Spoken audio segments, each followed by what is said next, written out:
Evening, everyone. I'd like to call this meeting to order. I would like to welcome everyone on this warm September day, the first full week, 4 days, we'll take it though, of school. Many new students started this week, some started last week. I'm really excited to hear from our principals tonight as part of the agenda, to hear how school opening and their site improvement plans for this year. And I'm just really grateful for everyone that has come to enjoy the air-conditioned room today. It's been a really warm week. I think one that we were looking for this summer, but we'll take it today. We have some new board members who weren't able to join our July board meeting, which is the last time we held a formal business meeting. And so I'd like to welcome our student rep, our junior student rep, Sophia, and Denny, who's joining as our appointed board member from Cumberland. So thank you. We were able to hold a retreat of the board in August. We had a lot of really great in-depth discussions about priorities as a board, and helping work through the strategic priorities that Jeff is presenting this evening as draft. We have so much to look forward to this year as a district and as a board, and I'm really excited to get into that work tonight. One of the biggest things that I'm glad we get to kick off today's agenda with is just a real recognition of our facility staff under the guidance of John Gray. As many of you may have seen over this summer, quite the transformation of our district, with all of the, not only the portables, I mean, just the work that went into making the space to add all of those portables into our district, along with all of the other changes and upgrades to some of our existing grounds here. It's just extraordinary what happens over the summer. It's like when the schools close, everything else opens, and it's so busy, and just really wanting to kick this off with a recognition of all of that work. And I think Scott is going to share a few words. Sure, thank you. Yeah, it's my pleasure to recognize Dawn Foster this evening. Dawn, would you mind standing up for a moment so everybody knows who you are? So thank you. Dawn is our facility supervisor, and we'd like to thank Dawn and his facility staff for all they do for our district. I've had the pleasure of working with Dawn for about 28 years, I believe it is, Dawn. And whether it's a 2 a.m. in the morning alarm call, responding to maintenance requests during the day, taking care of the grounds, or simply dealing with heating and cooling issues, especially cooling issues this time, right? So he's always amazed me by his super long hours in the district and his dedication to our district. So Don, thank you for that. Our facility staff are an integral part of our organization. I mean, they work tirelessly behind the scenes to ensure our buildings are clean, repaired, safe, and ready for students on a daily basis, and they simply have done an amazing and incredible job this summer with getting the buildings clean and prepped. Many projects, as we said, are accomplished, as you mentioned, are accomplished over the summer, especially during, many of our school vacations and summer vacations. This summer was another major capital year in which there were some incredible space projects in terms of adding a 12-room modular cluster, moving the 10-room modular cluster to a different location, paving and drainage. There also was a new playground that was installed, a shade structure, a reconfiguration of the high school office, a snack shack for the boosters, okay, soon to be fully operational. I think they're using it a little bit now. We still have the grill to turn on. And we also did work that was done, as I mentioned, I think I may have mentioned, on a high school office reconfiguration. The MIW parent entrance, people remember I tripped on it this summer, so we fixed it. And all of this happens on top of all the general painting and all of the maintenance that gets done in the facilities. And Dawn is really the one who's responsible for ensuring these projects are accomplished over, quite frankly, a 7-week summer time frame. That's a lot of pressure for one person during the summer. So we appreciate that, Dawn. For those who have walked around or driven around the campus, you'll see Dawn lead his crew and facility staff over long hours and weekends installing the playground at MIW to ensure it was ready for the start of the school year.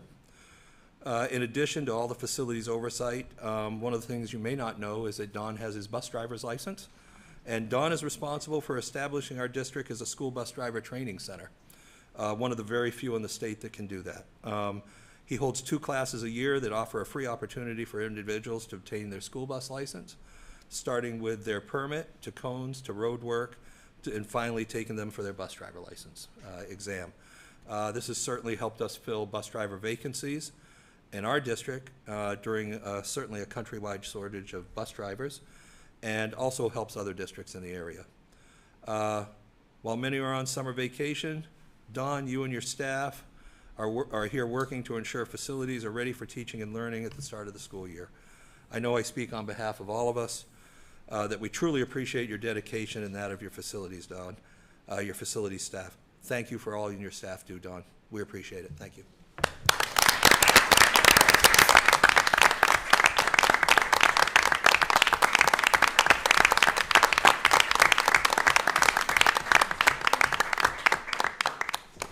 Thank you, and I'm sorry, Don Foster. I know I said Don Foster. Thank you. So the next agenda item is approval of minutes. Would anyone like to make a motion? I move to approve the minutes of August 21st, 2023. Would anyone like to second? Second. Thank you. Any discussion?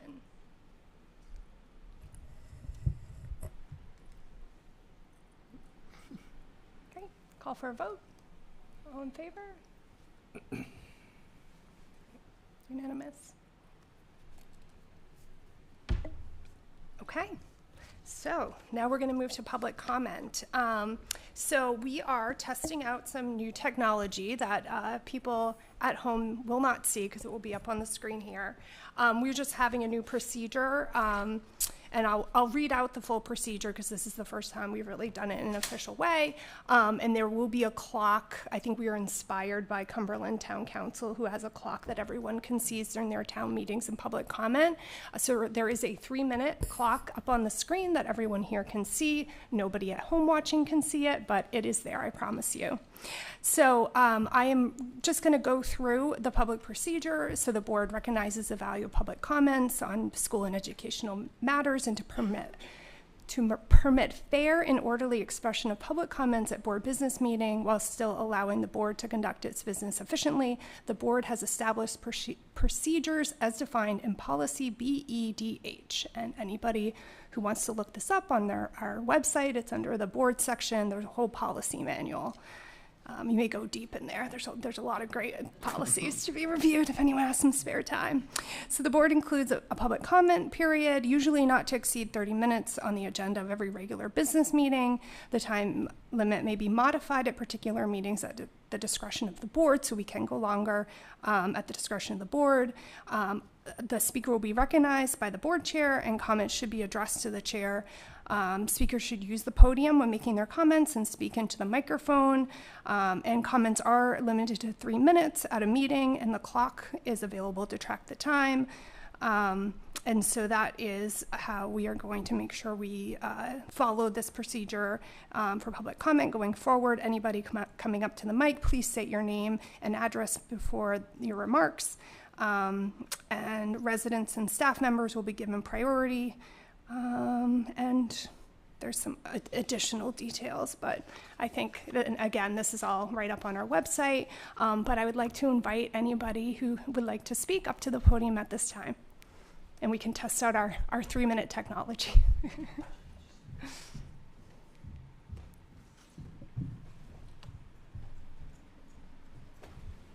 Hello, can you hear me? Okay.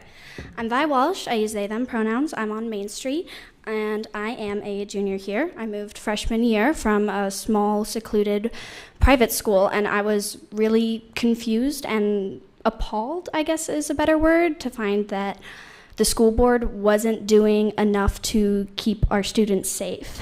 And today, I'm not asking anything of you but to just listen. And I'm going to start off with an excerpt from United Nations. Human rights are rights inherent to all human beings, regardless of race, sex, nationality, ethnicity, language, religion, or any other status. Human rights include the right to life and liberty, freedom from slavery and torture, freedom of opinion and expression, the right to work and education, and many more. Everyone is entitled to these rights without discrimination. I chose this excerpt because I truly believe that these words should be implemented into our daily lives. Throughout the changes of power in the school board, a new principal, and students rising up through grades, I have found a unanimous desire for an inclusive school environment. While there have been many different opinions on how to achieve this, some doing more harm than good, I question why we cannot achieve this inclusive space for queer students. Sorry, I'm finding my place, excuse me. And the answer to that is from past events at school board meetings. When we allow speakers to attempt to influence policies that keep queer students safe, we are directly going against what the UN strives for. And many arguments that I hear are from biases learned from conservative Christian values. And while I support freedom of religion, I support the First Amendment as well. It reads that Congress shall make no law respecting an establishment of religion. And, excuse me, I'm so sorry. And while the board is certainly not Congress, and these challenges are not on a national level, we should still remember these words when deciding policies that will affect students. We should consider these values before speaking and remember that every student matters regardless of your personal faith. In the future, if any changes to policies are deemed necessary, I implore you to come back to the foundation that our country is built on. Thank you. Thank you.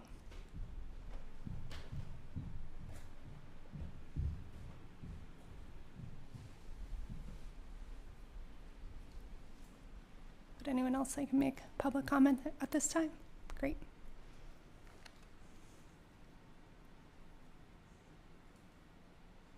Hello, everyone. How are you tonight? My name is Jen Janako. I'm from North Yarmouth. I have 2 kids in the MSAD 51 school system. I'm here tonight because last meeting, maybe not the last one, but the July meeting, there was some behaviors that were upsetting to hear from during public comment. And so I wanted to address what I think is a really important issue, and that is just that we all stand up, just as the first speaker did, to say what we think is important in our community.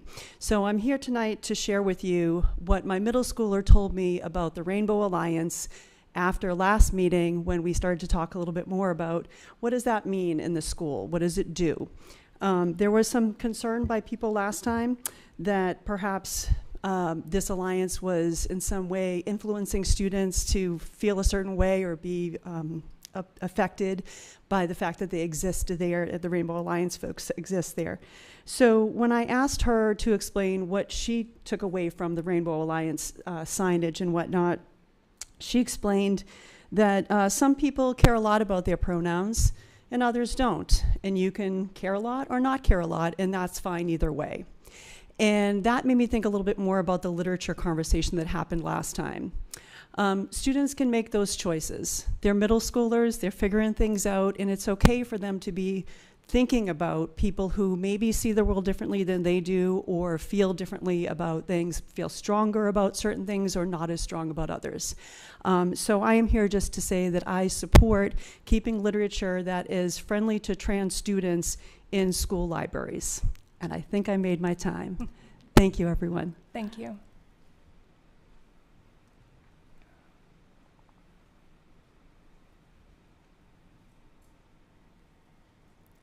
Would anybody else?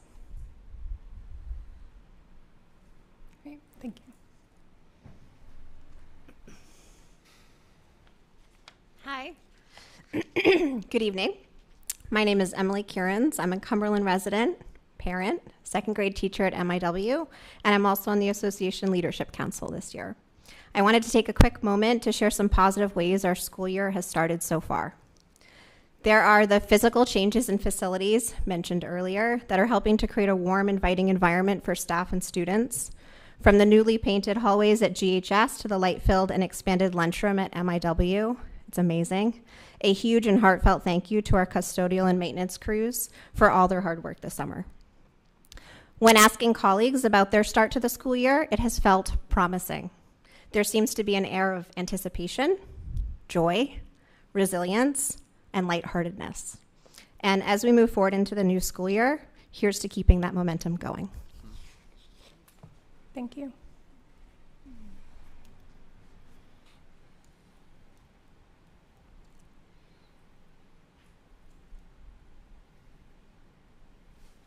Would anyone else like to speak? Okay. I'd like to close public comment.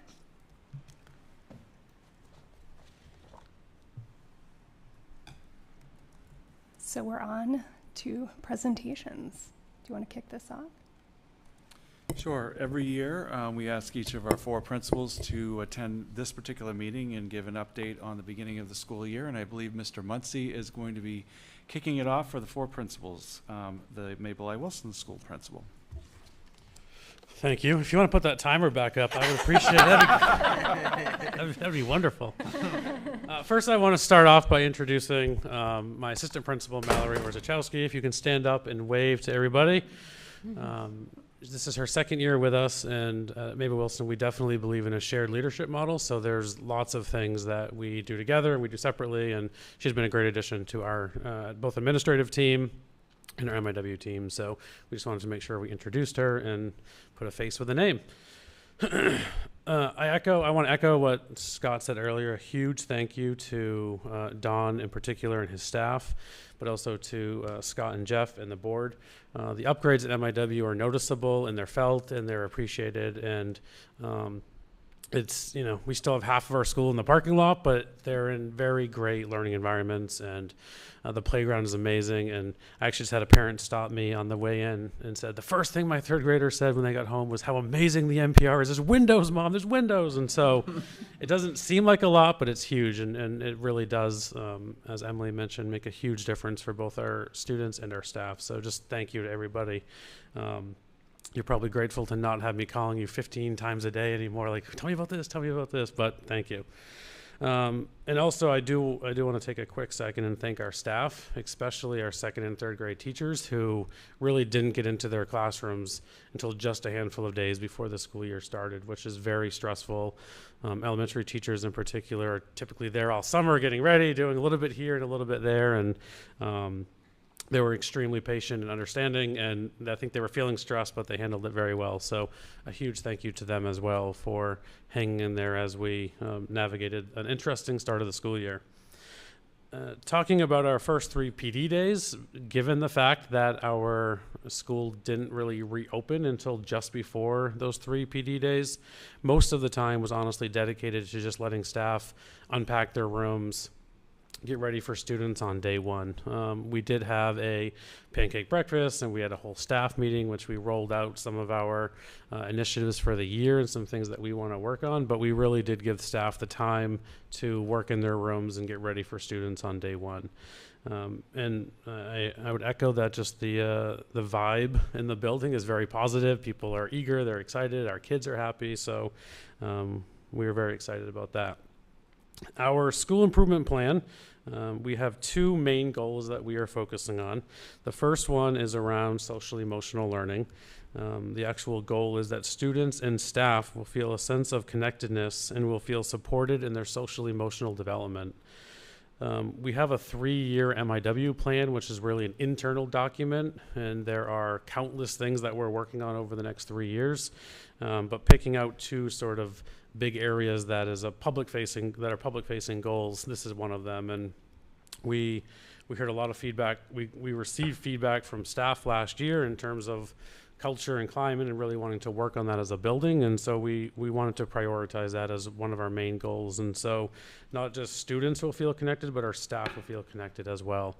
And part of that is we gave everybody lanyards and little pins, if you would like one, that has hands holding together on the first day as a way to really bring everybody together and show that we're all in this together. So there are some concrete things that we're going to do. One of them is to improve staff morale, to continue to have clear expectations for our students and our staff.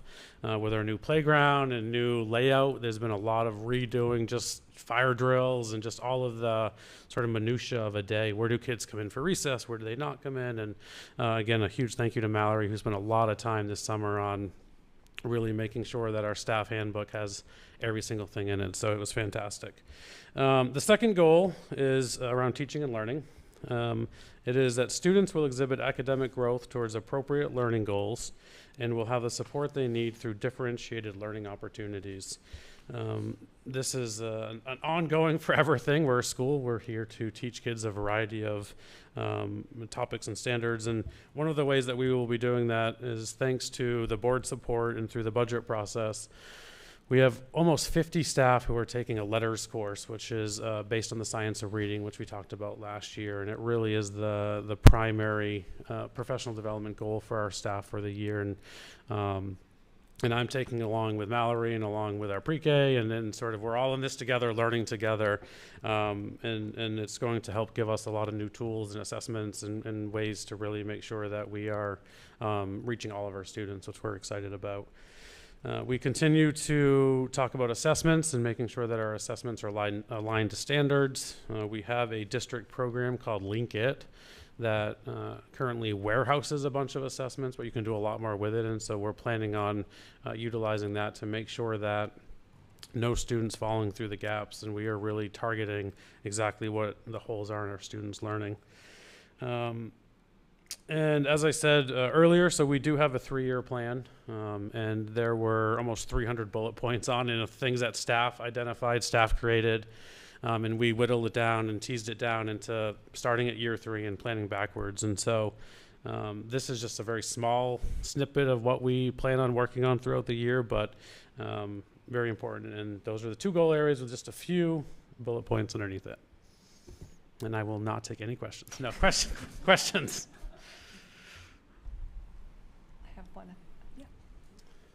Sorry, I'm asking you a question. Last year at this time, you talked about how important it was to bring the kids together, and so you were having regular, I can't remember what they were called, but like half the school kind of all getting together and doing yep. assembly. Yep. Yeah.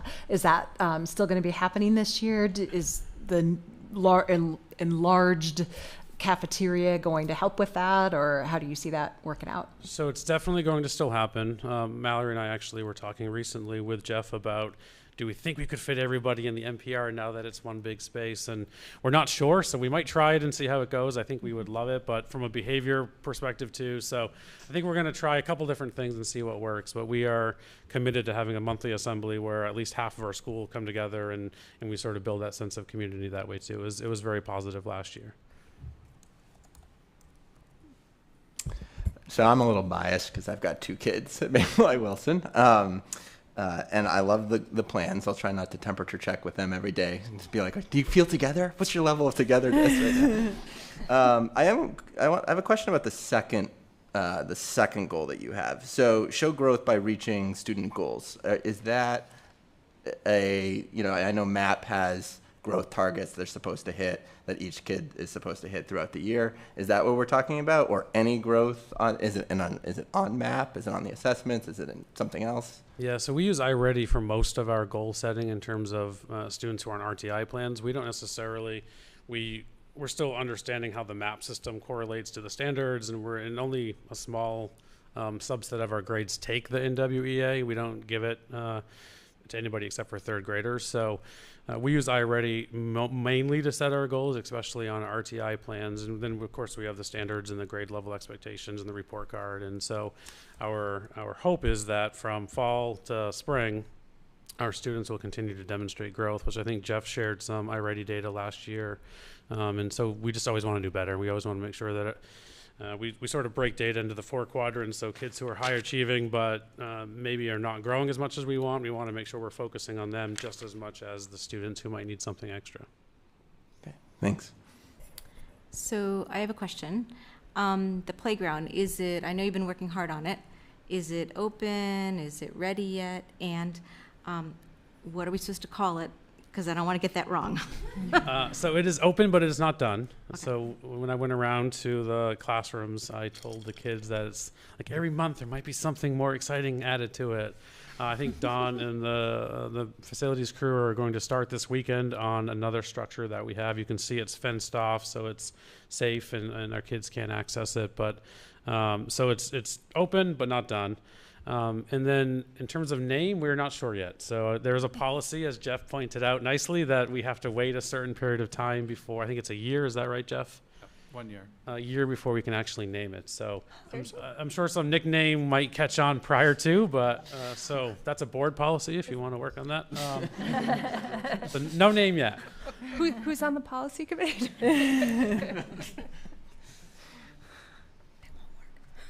Other questions? Great. I do want to say, I apologize. Normally we stay for the whole thing, but it is my youngest daughter's 5th birthday and Mallory's youngest daughter's first day of kindergarten. So we are going to skate out and be parents for a few minutes. Yes. So Thank you so much. thank you very much.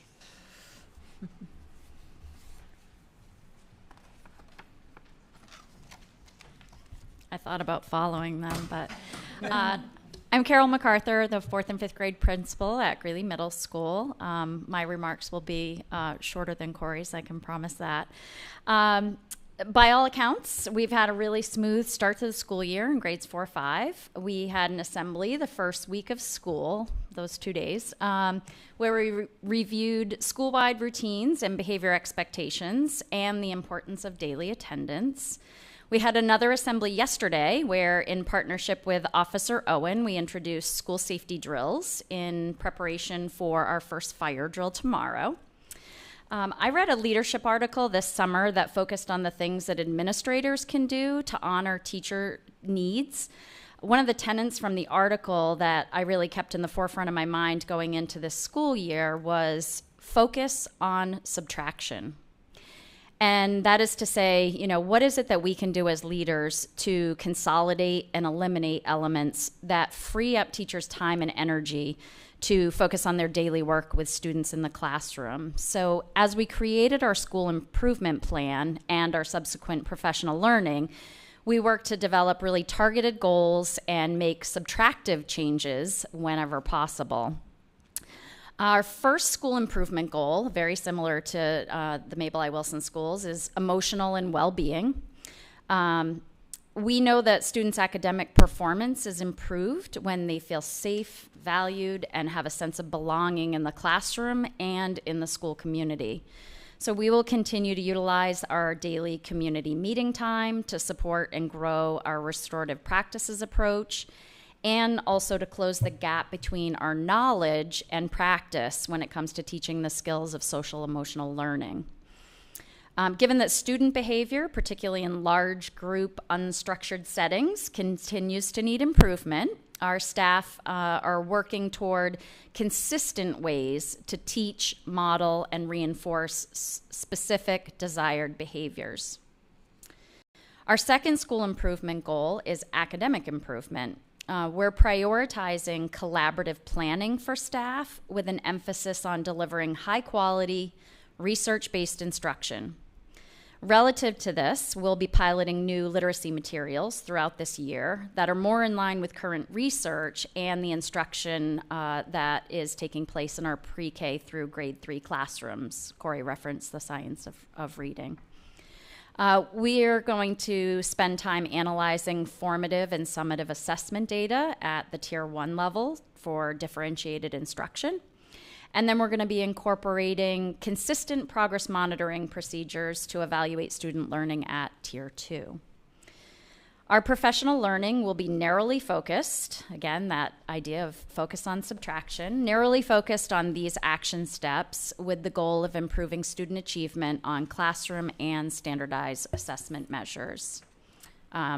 Corey had spoken about iReady. That is one of the measures that we use both to look at whole school progress with our achievement goals and then also individual students.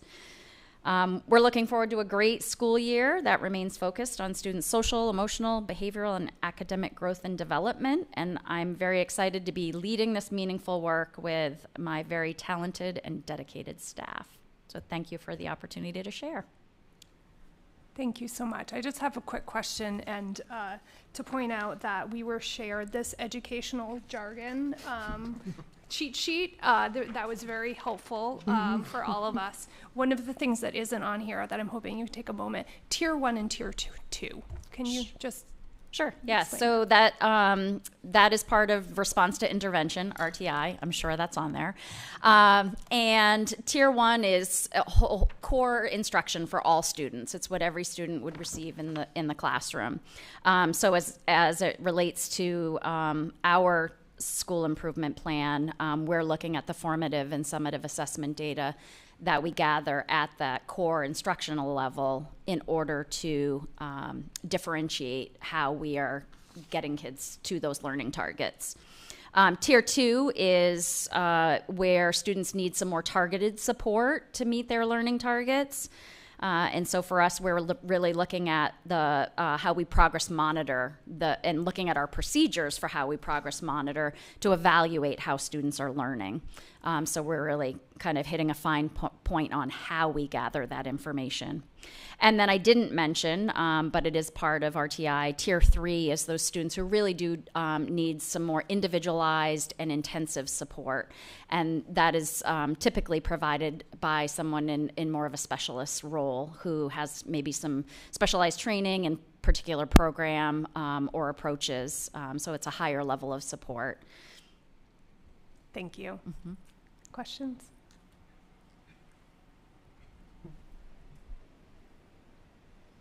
Thank you. Thank you.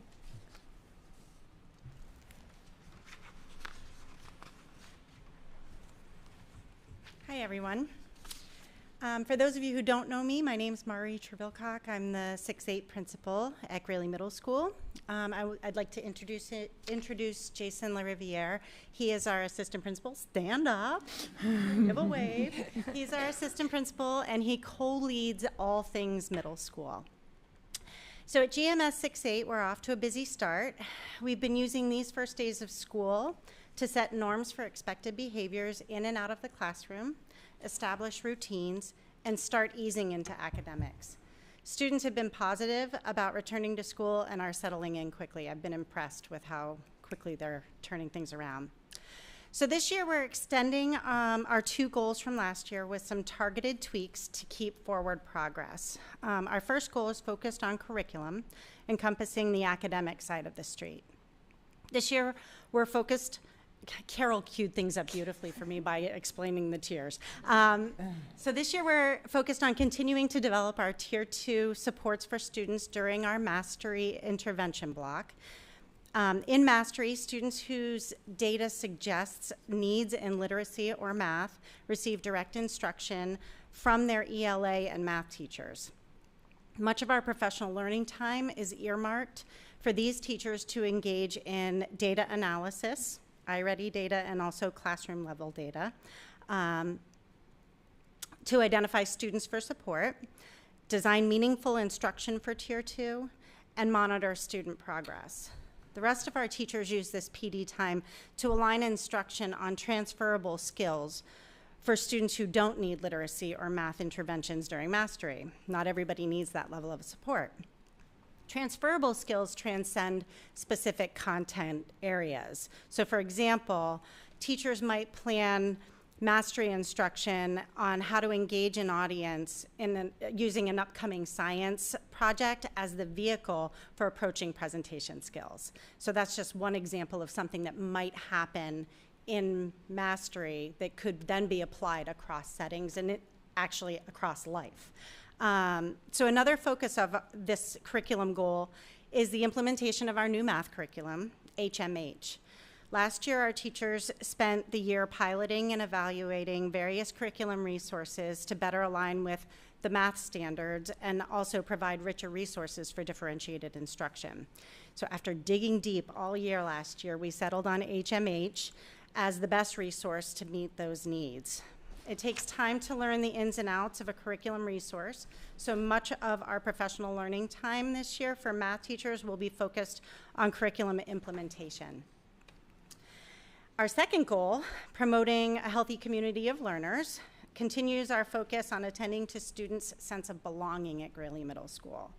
We're approaching this through community circles in advisory and restorative practices when handling unexpected behavior incidents. During our in-service time last week, we provided training in restorative practices to all staff. We've been a restorative practices school for many years, but we've hired many new teachers and staff recently. So it was important to make sure that everyone has a baseline understanding of restorative practices and how community circles really do create conditions for restorative circles to be effective. And as I walked through the school during our first few days, I observed many teachers using circles in their classrooms as they established relationships with students. It was really great to see so many people adopting those practices, as it really does provide a foundation for student belonging in school. So we're off and running at Greeley Middle School, attending to students' social and emotional needs alongside academic needs.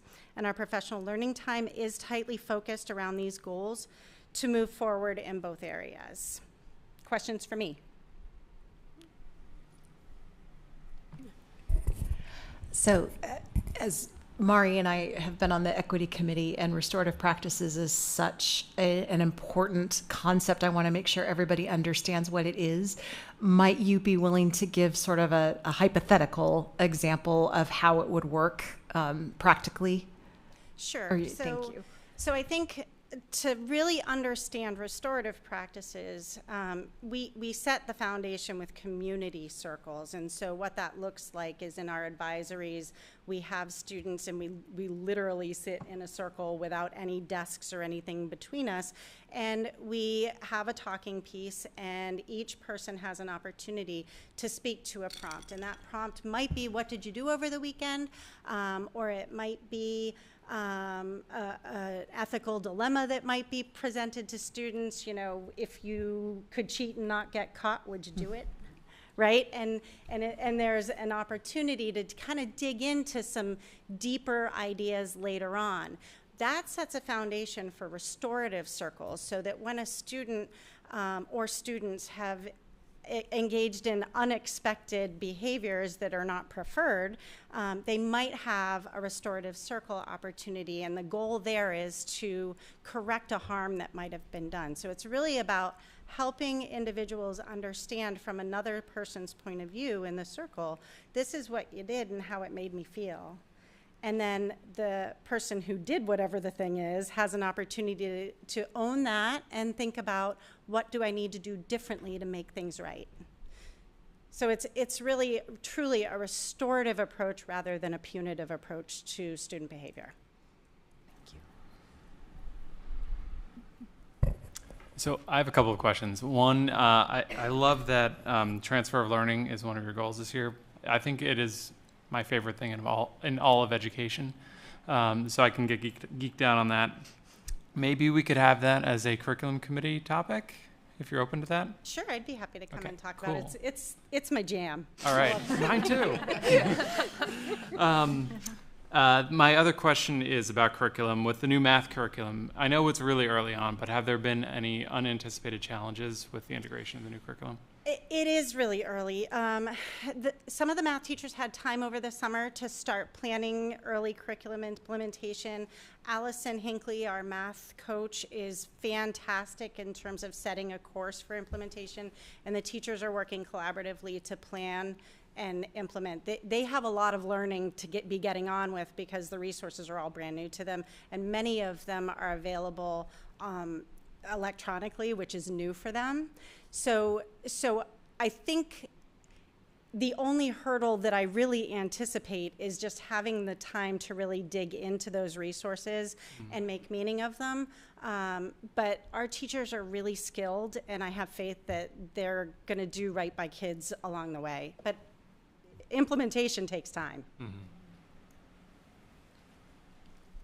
Okay, Carl.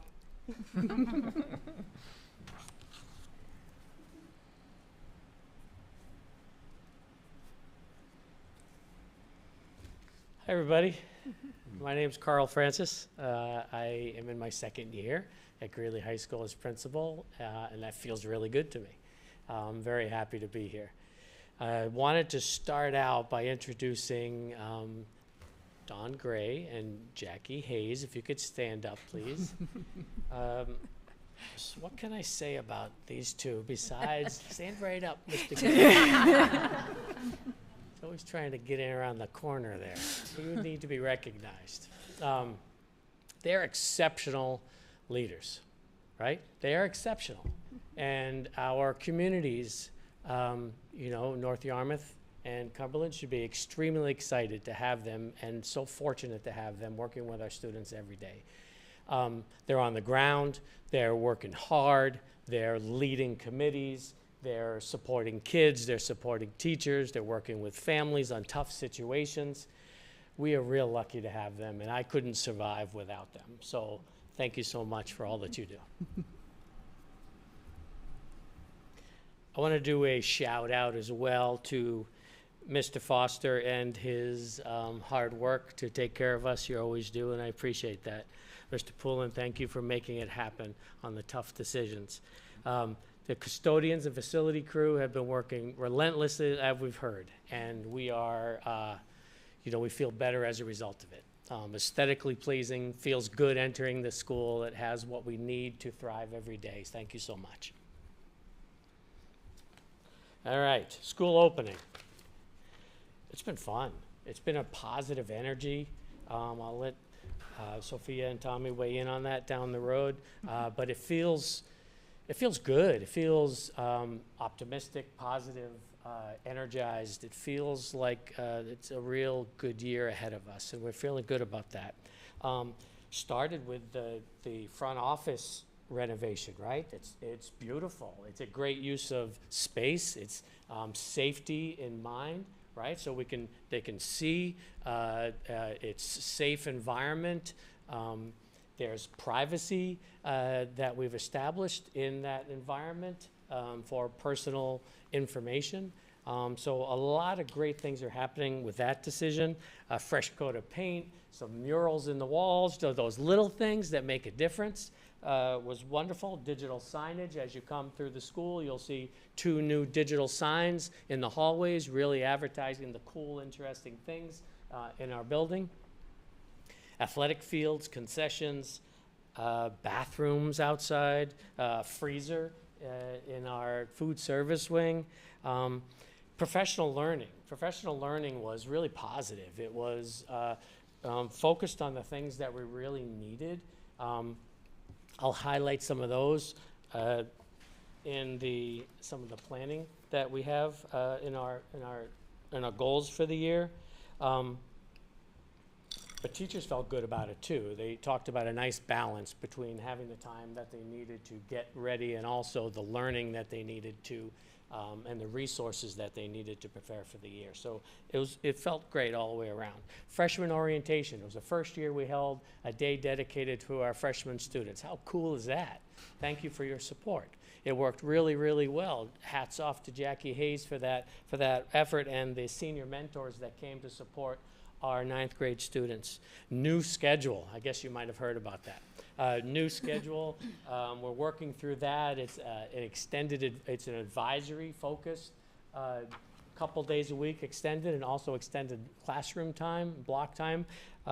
School climate, sense of community is something that we're really working on. Student engagement, we have some plans for, hearing student voice and some of the ideas moving forward. Cultural programming. For example, Lawrence Alexander is coming back on the 28th for a round 2 of a full school assembly. We're excited about that, and we want to have some fun. We have the homecoming scheduled for this year for the first time. Seniors and student council are going to be involved in that, and attendance. Attendance is something that we're really focusing on this year. Mr. Gray, Mrs. Hayes, Courtney Dowdy, and several others really focused on a systems approach to attendance as an area that we really need to get better in. All right, I'm going on here. First couple of years, it's really important that I and we review systems and process. Those are the goals that we have, multi-year goals associated. One, system and process associated with intervention, and system and process associated with the second goal, climate and culture, social emotional learning. Those two areas are the focus for me and us to really evaluate and look at the resources that we have and the process that we have and the system that we have and find out where our strengths are and what our needs are and things that we need to improve in. So that's really where our two multi-year goals lie in. I know you have a copy of that. And goal number one is aligned to the mission statement, district mission statement of every student, college and career ready. And goal two, associated with climate and culture, is wellness for teaching and learning. Some specifics within that, school accreditation. We have the 5-year accreditation due September 15th, and we are 98.5% there to submit that, so we're feeling good about that. Thank you for your financial support of that. RTI systems, and also we really want to maximize the resources we have in our building for academic support and intervention. We have the extended blocks now, right? The extended blocks.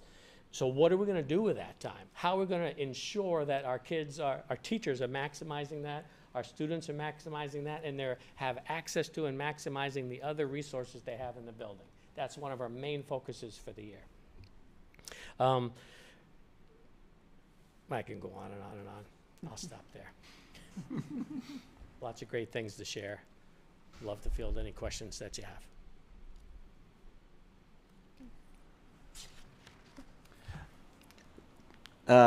So thanks for that presentation. I really like the energy. I'm feeling it. I'm feeling the positive energy early on this year too.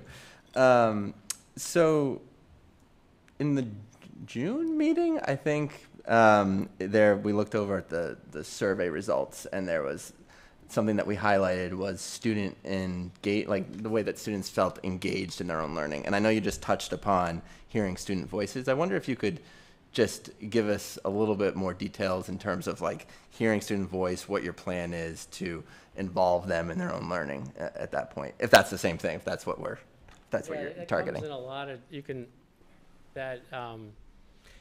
manifest itself in a lot of different ways. You know, the advisory program now with additional dedicated time will dedicate some time to those conversations with kids. We have a new student council advisor that's looking at bringing some more energy to that organization. Student government is a strong group that we're going to continue to work alongside. And I personally are dedicating, you might have heard of Any and All Things Greeley High School. I try to do that for parents. I try to do that for teachers, and I'm going to be doing that for students as well. So there are opportunities called enrichment opportunities during advisory, where everybody in the building is going to sign up for some cool enrichment activity of their choice. And one of those cool activities will get to hang out with me. So that will be just to talk about anything's on your mind. What's on your mind? What do you like? What do we need to improve in? What areas do you want to see? What programming do we need? What do you love? What is gotta go? There's just some examples, but there'll be plenty of opportunities. Is that open to the school board? Because I'd like to sign up for time with you. No, it is. Yeah, definitely. Yeah. So we have. I send out an email to all parents, and whoever responds, we're good to go. What's the difference between student council and student government? Oh, this is an issue that we have been wrestling with on student government.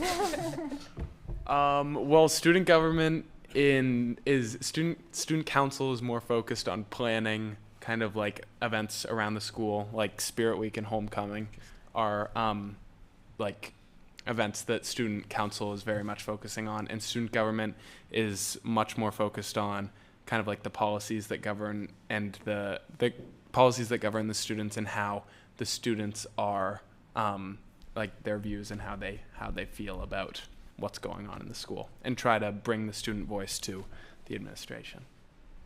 Great, thank you. And I do know one of the things that we've talked about as a board that we're trying to implement is more student voice. I mean, obviously we have our great junior and senior reps, but when we get into committees later, we've also opened up more opportunities for students to participate on board committees. So I'm really excited to hear about these other opportunities and where we as a board can also continue to be engaged and have student voice. So It's important that we take the time to listen.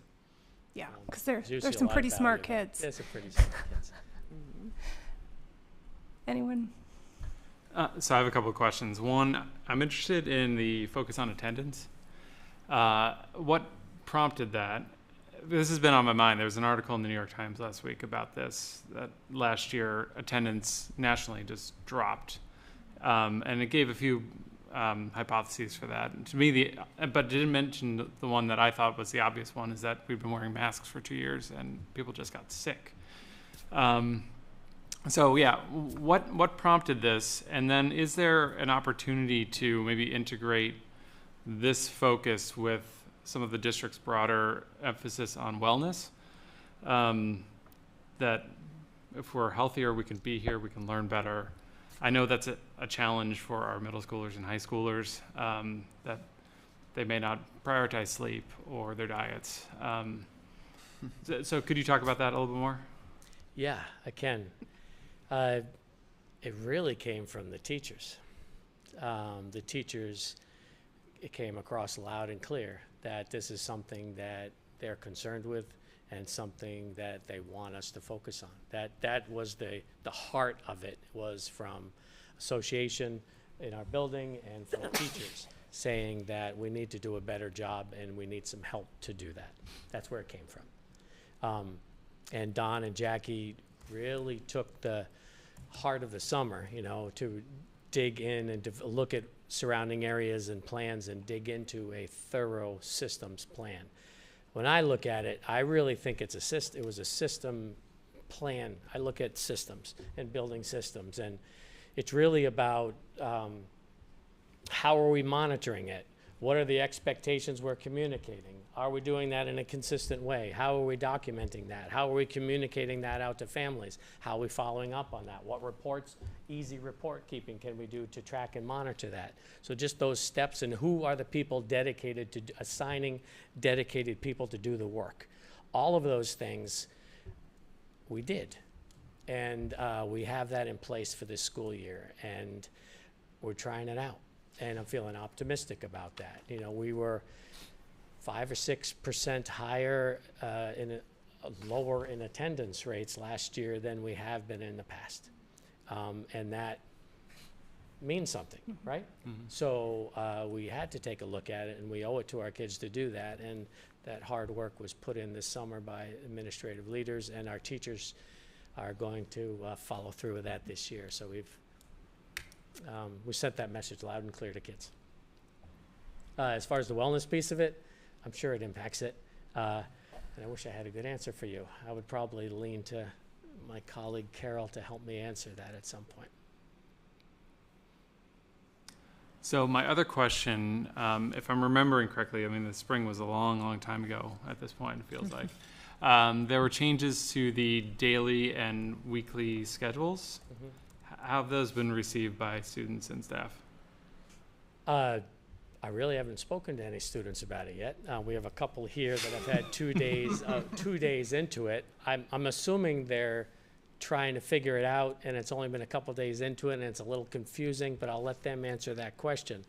Staff wanted it and designed it, so I'm feeling positive about the results from staff, but that doesn't mean we're not going to reevaluate and look at that over the course of the year, right? Is it working? And we already had meetings about how to be effective in it, and we'll continue to bring that up on a regular basis about, is it working? Is it something that is good for kids? We'll do that for the rest of the year.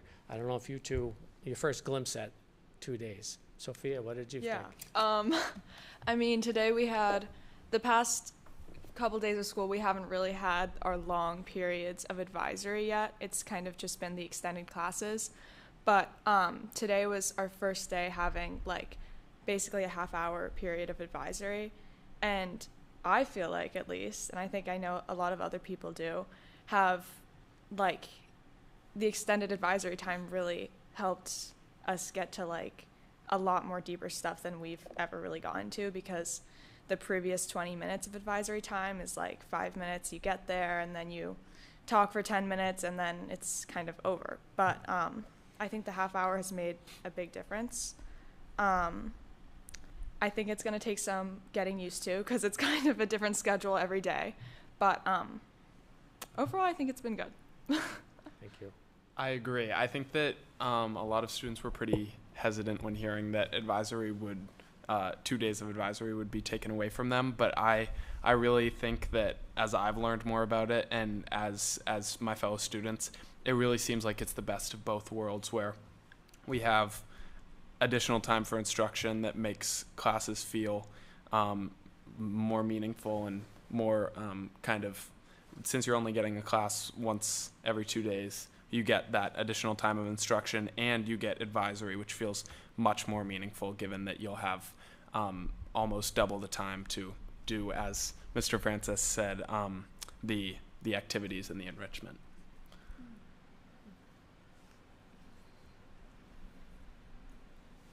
Thank you. Thank you. Appreciate it.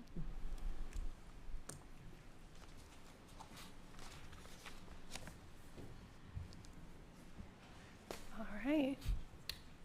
So I think we're on to our draft strategic priorities.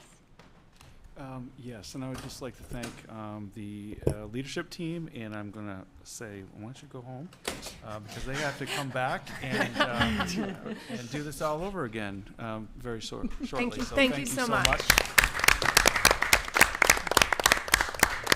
Fantastic team to work with. You can tell from their presentations, just an amazing group, very effective, and just I feel very fortunate to work with the leadership team that we have in our district. This is actually the second year now that we have the same cohesive team in place, and it's great to be able to do that. So some of what I'm going to be talking about complements the principals that have spoken tonight. So I'll just be providing a draft of the strategic priorities. The board has already heard this at their retreat. This is for the public, and also it's a draft because the board has not approved it yet. So it will remain a draft until that time. But just starting off by, there's two things that we look at when we look at great organizations, whatever that kind of organization is. In our case, obviously an educational organization. But if we're committed to these two things, then we are progressing according to Jim Collins, who wrote the book Good to Great. A commitment to our mission, or why do we exist? Why does MSAD 51 exist in the first place? That's the why. And then the what is the continuous drive for change, and that's through our district's strategic plan. And if the two line up correctly, then growth in our district will occur. There'll be alignment with our mission. Our administrators and our staff will know the work that they're supposed to be doing with clarity, and as Carol had mentioned earlier, and with some deletions as well, in order for us to keep centered on our work. And if we have a robust strategic plan, which was developed, this current one was developed 5 years ago, then that plan will guide us on the path. So Jim Collins says if you have those two things, you really can't go wrong. And of course, our mission, as you know, we could all memorize this right now. I could take the slide down and we'll go all around and just say it, right? Guiding all students as they acquire enthusiasm for learning, assuming responsibility for their education, achieving academic excellence, and discovering and attaining their personal best. This mission statement has been around for at least 25 years in this district. Some people were telling me they think it's much longer than that, who've been around. But this is the why. This is what we do. And there has very few people have said, why don't we change our mission statement? I think it kind of encapsulates everything that we're trying to do for students. Supporting the vision, this is also part of the why, 21st century learning. We know that we live in a century that continues to change. Unlike hundreds of years prior to that, we're changing so rapidly in such a short period of time. I've done a couple presentations for various groups in the past, and I was thinking that maybe it's time to do it again, because it really and I get the material from other places, but really talking about the pace of change over the last 20 years in this country and in the world, not just this country. And it really is almost faster than if you put the last 500 years together. The pace of change right now is really huge. And our students have to live in this world more than we're going to have to live in it. And so what we teach them today and the skills that we're driving really need to mirror the kind of world that they're going to inherit from us. So these are, hopefully are familiar. They've been around for 5 years. We designed it a little bit over the summer. These 4 bucket areas of the strategic plan, instead of having the wheel, we kind of redesigned it, made it a little fresher. But skills for the 21st century, early childhood education, every student college and career ready, and wellness foundation for teaching and learning. This is what the original strategic plan that was approved by the board back in 2018 looked like. It has been somewhat adjusted over the years by the board as conditions have come up. Things have been added or deleted, mostly added to the plan. But this was the original plan, just to kind of, if anyone's interested in seeing what it looked like when it was first approved. Wellness is obviously the first bucket, and there's 6 major areas that the district is focused on this year. Some of them are the same as last year. As you listen to the principals tonight, many of them referenced one or more of these areas in the wellness priority area. ALICE, obviously, the safety piece. We're in year 2 of ALICE, and all of our staff have gone through a retraining. And for new staff, we have about 40 new staff in our district. They have been through an initial training around ALICE, which is a fairly lengthy training. Our emergency plan, Don Gray at the high school leads that committee, the safety committee. We have about 15 people on that committee, and we have a draft that we will be providing to the boards shortly, which is a revised emergency plan, the first time that's been done in a long time, and it's very comprehensive and includes many of the current practices that we know we need to have. In the middle, you'll see a picture of a teacher. This is designed to talk about supporting our staff. We have measures that we are looking at, including recruitment, which we worked on a lot over the last few months, and then we're turning our attention now to retention.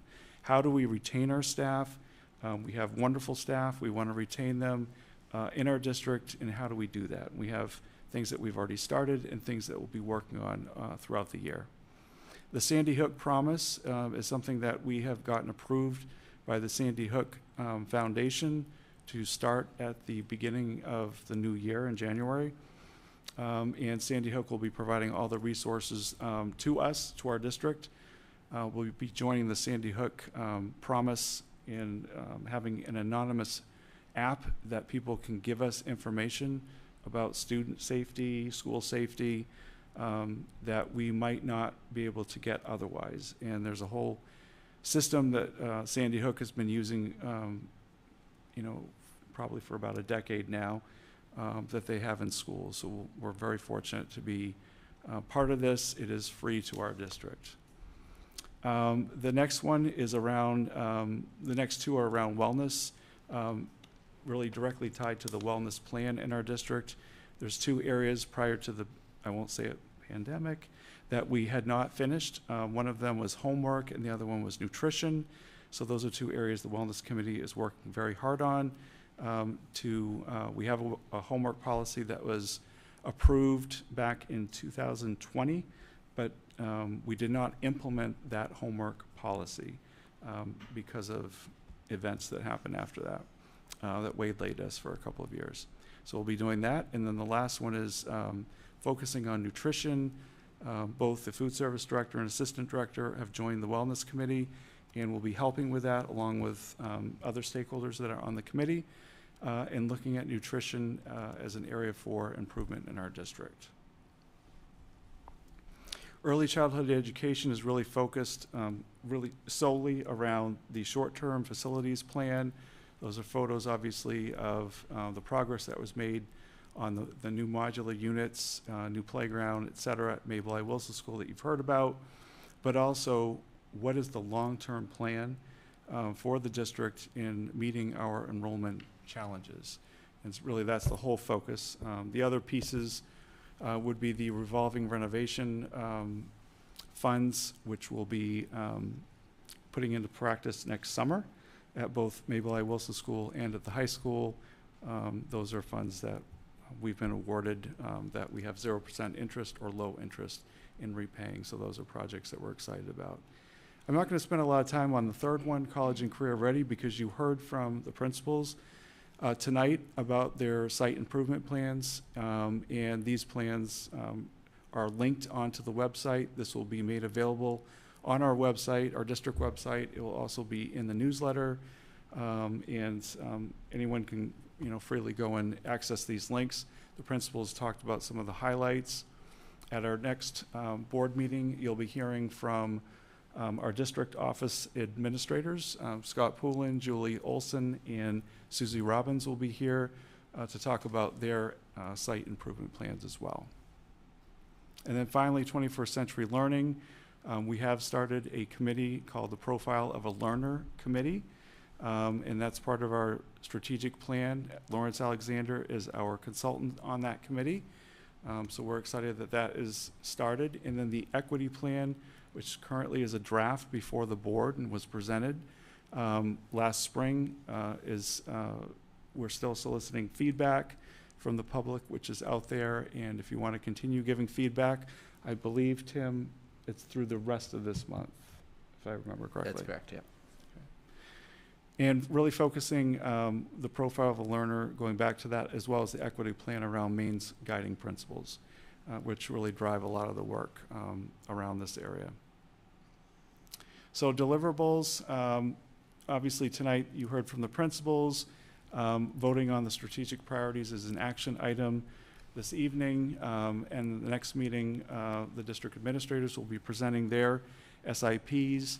I'll be providing a mid-year progress report, as I typically have each year, on January 16th.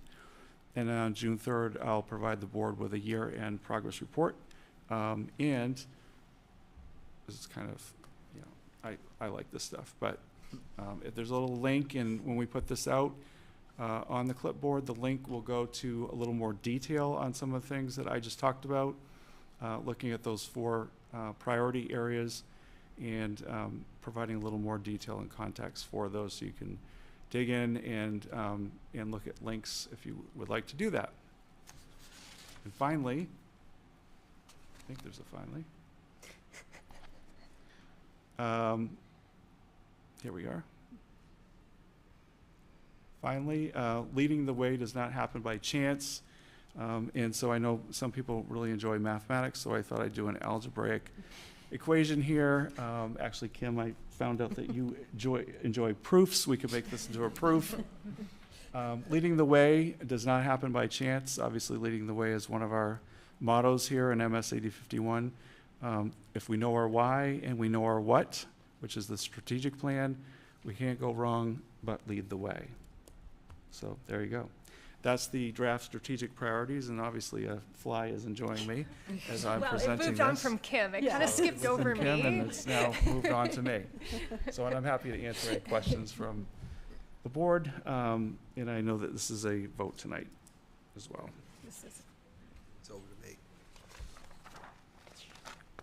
Jeff, I just had one quick question on the links actually related to the site improvement plans that we just heard for the schools. Yes. When I clicked on those earlier, it looked like it said 22, 23. Are those updated, or is it because they're 3-year plans? So if you click now, it should be 23, 24. Okay. So if you clicked 2 hours ago, okay. there was 22, 23. So let me just check and test my, Yeah. here we go. 23, 24 is up there. Oh. So each of those should be updated now. 2 hours ago, they were 22, 23. We are still working on those links. So okay. What the principals talked about tonight, you'll be able to find in each of these. Great, thank you. And I made a little error when I said you were voting on that tonight. You're voting on it next meeting. Okay. And it was after the district SIPs. So I just want to clarify that.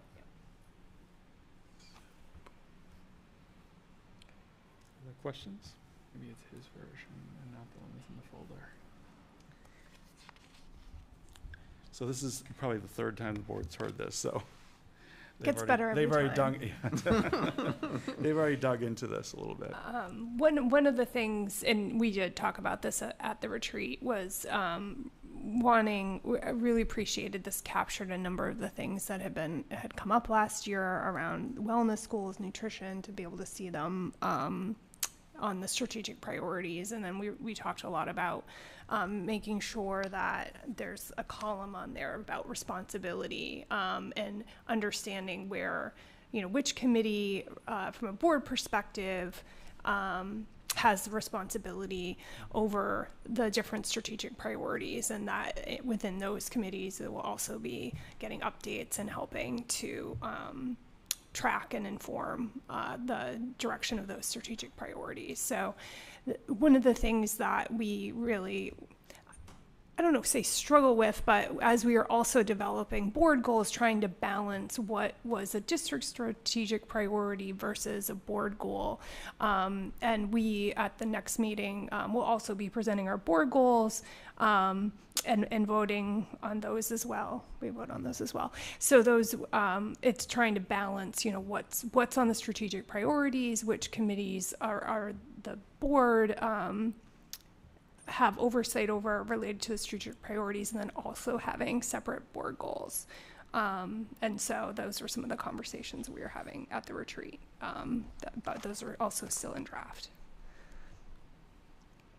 Any questions? Great. Okay. Now we are on 2 items for action.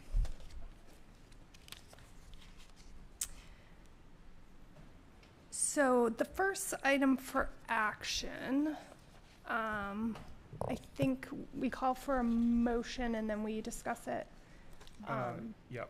And so I think because we don't have actual names to put in the motion yet, Anne, do you want to recommend a motion for that item?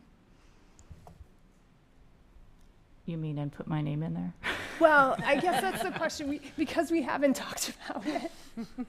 Anne was going to talk a little bit about what it meant to be a delegate. So for her to talk about that, should we?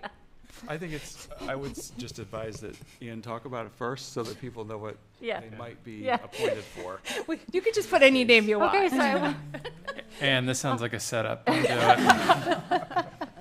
Sorry, I got a little flustered there. I'm like, my apologies for that. So I wanted to share the board delegate. One of the main duties is to serve as our representative for the MSMA Fall Conference, and in that capacity, the representative votes to approve or not support the goals being set by the MSMA board for the state, because they have their own things that they're working on. The other additional responsibility, though, that I didn't quite realize, even though I'd been the delegate before, was also to serve as a representative at the regional MSMA board meetings, which there's actually one this evening that unfortunately our district is missing, but at those meetings, it's an opportunity to come together and hear what's happening in our surrounding districts and legislative updates. So I really found it very useful last year, and would hope that as a district we can continue having our delegate serve in that capacity as well. Excuse me. And you don't have to be a delegate to go to the conference, but we do need somebody as a delegate represented, as Anne mentioned, to be in the voting capacity. Mm-hmm. And as a sidebar, I recommend that any board member who has the ability to attend the conference, they just have a lot of really wonderful workshops, even if you can't attend both days. There's just a lot of really valuable information. So I think what happened last year is we asked if anyone was interested in being the delegate, and then so Anne has been, how many years have you been the delegate? Well, I've been delegate twice, but not necessarily 2 years in a row. Okay. Maybe 3 times. I don't remember. And I was the alternate, and I didn't need to alternate into anything. So I guess the question is, it found me. The fly found me. Thank you. Is there interest from other board members to serve in this role? Is there any additional questions? And then I think, yeah, the way the motion is written is that we put those names in the spaces. Mm-hmm. And I will say that I am also interested in serving as delegate again, but I didn't want to take that opportunity away from any of my fellow board members since I have been able to serve before. And so, Anne, you mentioned that it's delegate to the conference, which is 2 days, and the delegate attends both days? Or No, so the delegate it's just for the delegate assembly. And I realize, actually, I think it shifted in COVID. So, and I believe the delegate assembly actually now happens Zoom outside of the conference. I don't remember. So my apologies for that. The first time I was delegate, it happened during the actual conference. So I'm interested in attending either way. And then also you mentioned that the meetings are quarterly for the region. Is that the I'm frequency? pretty sure it's quarterly. Yeah. And usually in the evening? Yeah. I think they're all remote, and I believe generally start at 7. Mm-hmm. Okay. Thank you. Mm-hmm.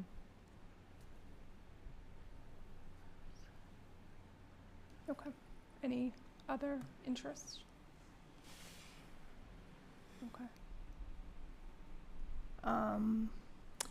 I move that we nominate Anne Maximovich as our delegate with Annika Hull as our alternate for the MSMA fall conference. Yeah. I'll second it. Great. Any other discussion? All in favor? Great.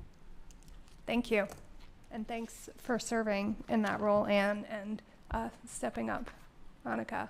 And again, I'll send this out again, but the fall conference, I'll add to Anne's comments. I went last year for one of the days, and I found it very valuable. I don't think they have the agenda up yet, just based on what I've seen, but if people can attend, we'll be sending out a message just to see who is interested in being registered. Okay. The next item is approval of the district health officer. Can I get a motion? I move to approve the appointment of Dr. Charles Assayas as the district physician / health officer as recommended by the superintendent. I'll second. Would you like to just provide an overview of the district health officer? Yeah, Dr. Desai has been the district health officer for 3 or 4 years now. He came in just before the pandemic and then served in a really large way for us during the pandemic and helping the nurses especially and the administrators, being at many meetings those 2 years, and just helping us kind of navigate the whole pandemic. State law does require that you have a health officer who can sign off on nurses' orders if there are orders that have to be, and if we have particular stock of EpiPens, Narcan, which we do in our district, the physician has to sign off on those. He's also a consultant for the nurses on a variety of medical issues that might come up in the schools. And so Dr. Desai has been, it's great, lots of confidence from the nurses and the administrators, and so I'm happy to recommend him again for appointment this year. Great. Any questions, discussion? Okay, I'd like to call for a vote for approval. All in favor? Great, thank you. Okay, next up is the approval for formation of a community engagement committee. Okay, this is where I kept going back and forth. Can I need a motion and then I can talk about it? Is that what? Usually. Usually, okay. Would anyone like to make a motion? I'd like to move to approve the formation of the Community Engagement Committee. I will second. Great. So, we, as many of you saw, I sent a message out to the community last week with a call for volunteers. We are really excited this year around the potential of this new committee and being able to really look for ways to continue to engage with our community. And so I'm just going to read the announcement because I think this really covers what we're looking to do with this committee. As I mentioned earlier, we have started to put together all the various board committees, and I'm happy to say that if this committee is approved, and Megan Lichter has agreed to chair this committee with the committee members were Kim Vine and Tim Valente, and so we are also excited to invite community members to apply if this is approved, and the committee will be responsible for ensuring that there are opportunities for all members of the district, including but beyond parents, to give feedback and have the information they need when important decisions are being made. It's the board's desire that every member of the district feels they have opportunities to be engaged with current and future plans for the district. Some of the anticipated tasks for this year are evaluating the board's current communication and engagement channels, providing feedback and recommendations for improving communication, design and implement communication strategies to inform and support board and district goals, making sure all residents have access to all information about the new school plan, and creating space for residents to effectively communicate with the board. So that was just the call for volunteers and a brief overview of anticipated tasks for this committee. Questions or discussion? Question, will the committee have oversight or review of the website? And when you say the website, you're talking about the district website? District website, but not really district website, more like any potential new facilities website. I don't know how that. For the school project, you mean, Christina? I would think that this committee would have that as part of the goals. Mm-hmm. I think the intent was to have that. And we do have a page, obviously, on our website.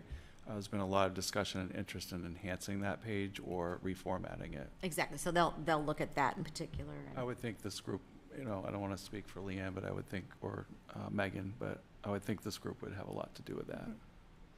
And one of the other things that we discussed was there was the last year's board approved funding for communication support, and that this committee would help maybe administer those funds if there was things like a website that was needed to be able to work with external consultants, because we know there's a lot to be done, and the board is volunteer rules, and so while there are many skills and opportunities to contribute, there may be some paid work, and the board did approve funds for that work.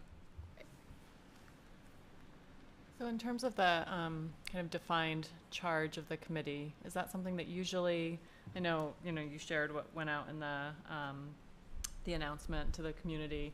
Would that be the charge for the committee that we are looking at approving, that would then kind of be the description for the committee going forward, or does that usually come once the committee is formed from the members of the committee? I've only probably seen this process in place once when equity became another committee, and I can't remember what all the different steps were for when that charge is defined.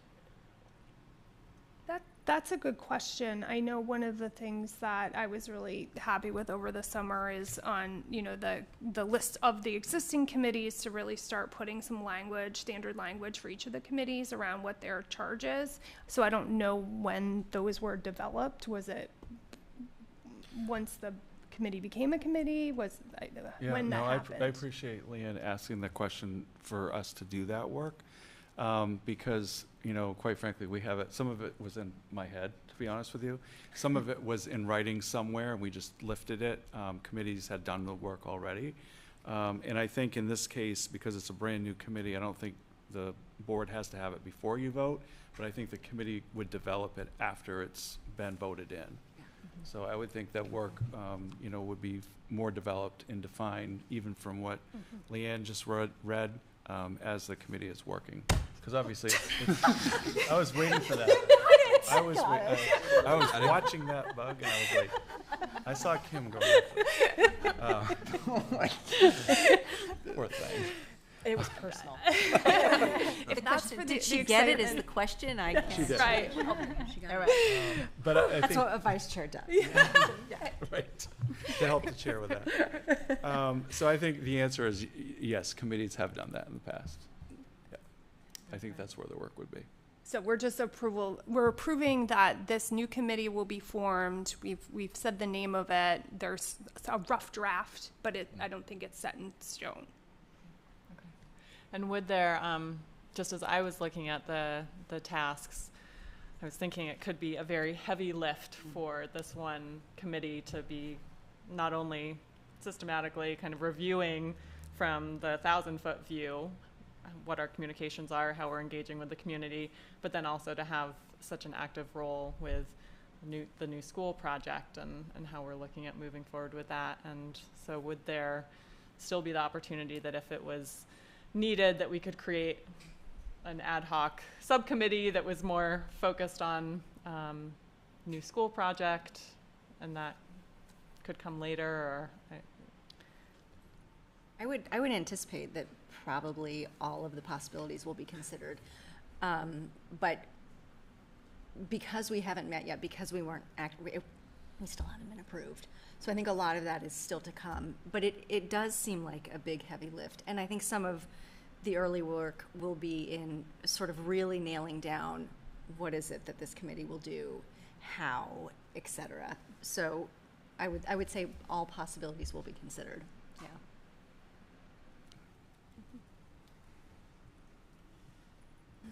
Any other questions? Yeah, it was really challenging to not put the cart before the horse with having discussions about a committee before it was approved. But yeah, just even the type of representation on the committee, whether there was liaisons or official members, all of that was sort of being floated. Okay, we call for a vote. All in favor of approving this committee? Great. You got Tim. Okay. All right. So the next item is the second reading of policy JLCB, administering medications to students. Would someone like to make a motion? So moved. Second? Second. Was that Christina? Yeah. Okay. You got that. Questions? The changes here since the first read are really just superficial changes, correct? Like read lettering and things like that. There's nothing substantive. That's correct. Okay. Yes. Yeah. It was pointed out to us that the lettering on the policy needed to be looked at again, and that's all we changed. Okay. Yep.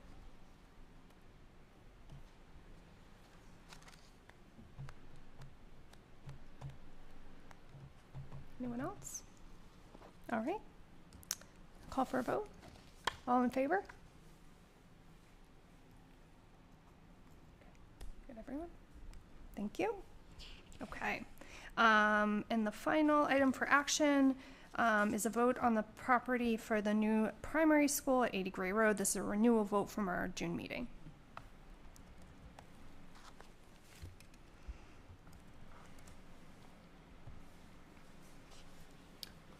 Would anyone like to? I'll move that we vote to select the premises that the district holds under option for construction aggregate Inc. and Benjamin C. Grover, also known as the Grover site of the district's primary school construction project. Is there a second? I'll second. Great. Denny? Was that your second, or were you going to Second. speak? Okay. And so, as it's mentioned on the agenda, we did vote in June, and it was just requested. There's 4 new board members who just wanted an opportunity to discuss this motion publicly, and so we put it back on today's meeting so we could have that open discussion. So, open the floor. Leanne? Madam Chair? I have a brief comment to make about the meeting, not a question. Great. I did listen to it. I wasn't in attendance, but I did listen to the full 4 hours. And it's a brief comment. At your June 20th, 2023 meeting, the question was posed as to whether the net zero features of the project should be reconsidered. I would answer most definitely. The net zero features such as geothermal are worth considering, but do add to project costs. How much more would require further analysis. However, as a benchmark, one of my family members recently built a net zero home and found the extra cost to be in the range of 12%. This is the range of other examples in the literature. The Cumberland Climate Action Plan, approved by the Town Council, focuses on carbon emissions pretty much exclusively, and calls for new public buildings. It calls for new public buildings to be consistent with a zero carbon standard developed by Architecture 2030. In practice, it has meant that we are approving very low carbon emissions buildings with a stretch to zero, if practical. I estimate that if the primary school project is built to code and is all electric, it will actually exceed this TC goal and be climate positive. That means carbon sequestration on site will exceed carbon emissions, which is terrific. This gratifying outcome is due to 4 factors in my view. Rapid improvement in the cost efficiency of air source as opposed to geothermal heat pumps. Adoption by Maine of the IECC 2021 Stretch Efficiency Code for commercial buildings. Importantly, greening of the Maine electric grid itself, which will be 80% carbon free in 2030. And also, very importantly and unique to this site as opposed to other buildings in town, 50 acres of woodland on the property, they will capture in annual growth the residual carbon emissions from grid-supplied electricity and more. In contrast, the net zero concept has a different goal. These are primarily radical reduction in energy use and on-site production of all energy from renewable sources. Net zero projects thus feature leading-edge systems such as geothermal, triple-pane windows, parking lot canopies for their solar panels. These are excellent systems in themselves, to be sure, but again, higher cost than conventional ones. Net zero public schools are beginning to emerge nationally. However, in Maine, this project would be the first one. In summary, I would recommend strongly reconsideration of the net zero features of the primary school design. Happy to answer any questions if... Denny, could you just send that to me? Sorry, it's me, Ann. I would like to take a look at that more, and thank you for putting that together. But I was just wondering if you could email it to me. Sure. Could you email it to maybe the whole group? Yeah. It'd be helpful. Thanks. Yeah, right, okay. I wanted to enter it in the public record at this meeting for the audience as well. Thank you. I might mention, I'm speaking for myself, but I have been for the last 3 years the chair of the Sustainability Committee of the Lands and Conservation Commission, and we've been following this project quite closely, and feel we're up to speed with what's happening.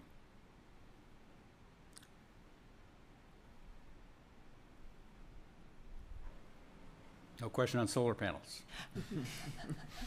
Okay.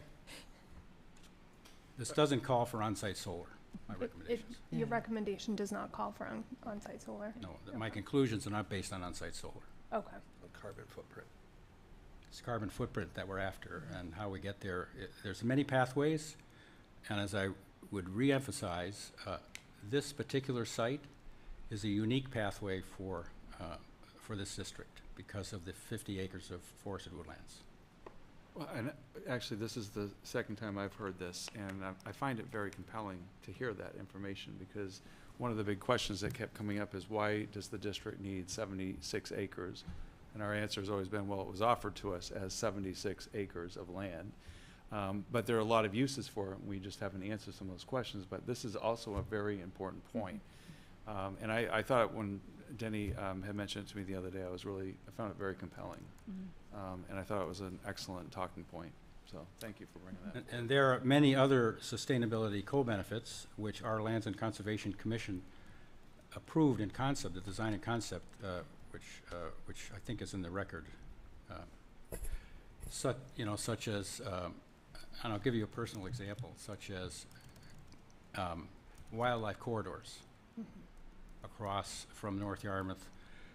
We now have wildlife corridor across North Yarmouth into the Knights Pond project, which goes across, and that goes all the way through now to the Falmouth Trail system.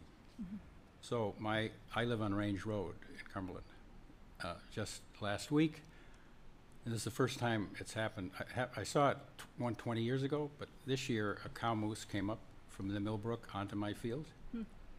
Took a look around, went down to Range Road to say, do I really want to go there? Decided not. Came back to Millbrook and headed up north to pick up the trail system that we're talking about. So wildlife corridors are super important, and they're working in our town.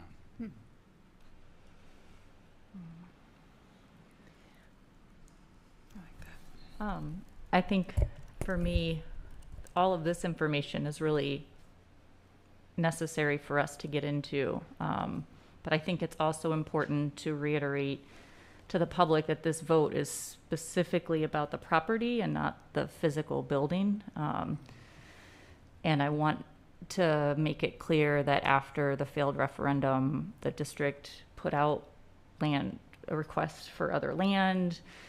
The district itself, including Leanne, doing a lot of work contacting the towns and looking at all of the property and doing outreach to property owners for any property that looked like it could possibly fit a new school. And after all of that information was reviewed, ruling out wetlands, access to three-phase power, size of land needed for the building and parking, that 80 Gray Road is our option. Yeah, and just to add to that, and I brought some copies, and this is literally just from like the town website, so people can have a copy of this, and it can be available online from the town of North Yarmouth. So part of the work when we put out the RFP that Ann mentioned is I worked with the towns to give me a copy of all of the sites in the district between both towns that had over 10 acres, met some of the requirements that we were looking at for the power, distance from the current campus. One of the things that had come up during some of our previous looks was over the aquifer, which covers a lot of North Yarmouth, and what I just handed out was from the Town of North Yarmouth website. You can go to their GIS website and do overlays, and one of them is with the aquifer. And what I thought was really interesting when you look at that overlay, in the way that the two towns connect, the 80 Gray Road site does come up as one of the closest sites that's in North Yarmouth that's not over the aquifer. And so it was just interesting when I was just going through this list to narrow down where are there acres potentially available in town. And then I said, oh, this one, it's like the closest to both communities, and it's not over the aquifer. What is this? Oh, that's 80 Gray Road. And so I think I narrowed down the list to about 9 different sites that we did do outreach to those landowners in addition to the RFP that went out. But that was just one of my sort of aha moments as I was digging through the various pieces of information. And I was saying to somebody today, going back through, I think since 2019, and this is again all on the district website right now under the school new school page, there's this timeline, and there's been multiple boards and multiple committees, and all of their reports are posted on there, just around the need for a second site, not on campus. And I forgot who I said it to, but I was like, can we have those board chairs and those committee chairs like come back and remind us of this history, because it is pretty deep. And I know it was challenging for me to come on a year ago to this board and not be completely up to speed on all of the discussions and all the meetings and all the votes that had happened since then.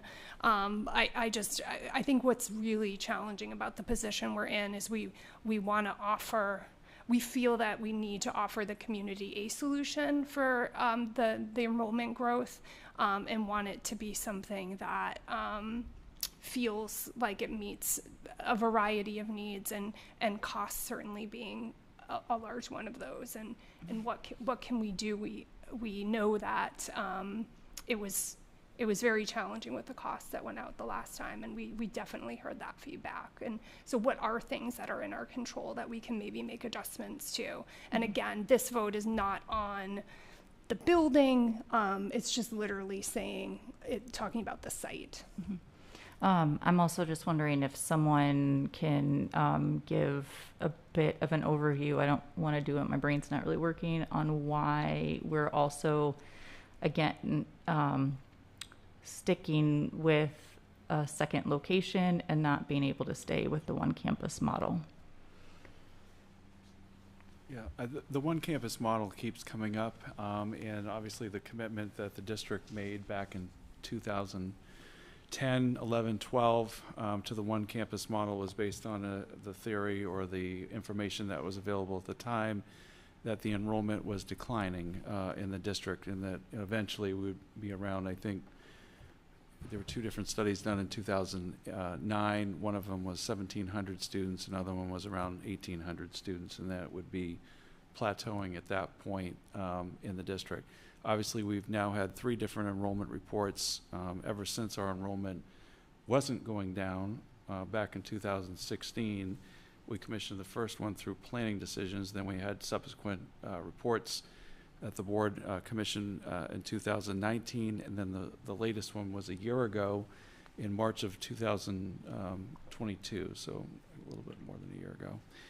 So those 3 reports consistently have showed that our enrollment continues to climb, and every year we see our enrollment inclining and not declining. And so we have modular units. The question that I've been asked already is, well, if you can put that many modular units, why can't you just build an addition onto the Mabel I. Wilson School and then do another addition onto the middle school? And the other thing I've heard is you purchased 2 acres of land, the voters approved it in June, why can't this be all rolled back into it?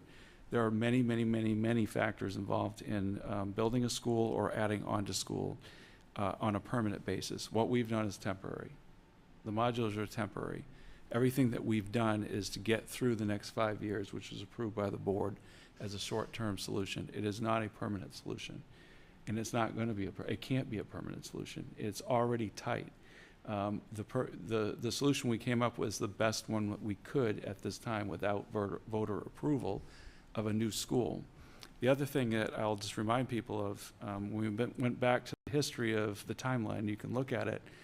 The steering committee, which was 18 stakeholders back in 2018, started this discussion about a serious discussion and meeting for a year, talking about this new school project. One of the first things that they have, and you can look at the document, was we don't want schools of 800, 900 students, 1,000 students. You're looking at 1,100 students at this point with the enrollment projections that we have. At GMS, you'd be looking at 1,100 students. So in the future, and at Mabel I. Wilson School, you're looking at anywhere between 900 and 1,000 students. That's a lot of students to be putting in a building, and that's a lot of non-space outside that they are not going to have. And the campus that we've got is limited. And, you know, I think there's a lot of other talking points we could get into, but that's the main premise behind it. I think the town of Cumberland, the MDOT, you know, made some important points about what we would need to do in order to shore up the campus, and that was just improvements off-site. It's not even talking about the campus. So I think, you know, that is a fallacy that we can absorb the enrollment that we've got now and the projected enrollment on one campus without making it into a, quite frankly, a small city with no space for anyone. And we're already feeling that on a temporary basis. That would relegate this to a permanent basis. When you add on to buildings, you also have to expand all of the common space. The gym at Mabel I. Wilson School is already inadequate. You have to build on to the gym. We'd have to build on to the cafeteria. We're not just talking about building a wing here or a wing there. We're talking about the whole piece, the whole structure of a school building. All the parking, the drop-off, the pickup, all of that has to be expanded.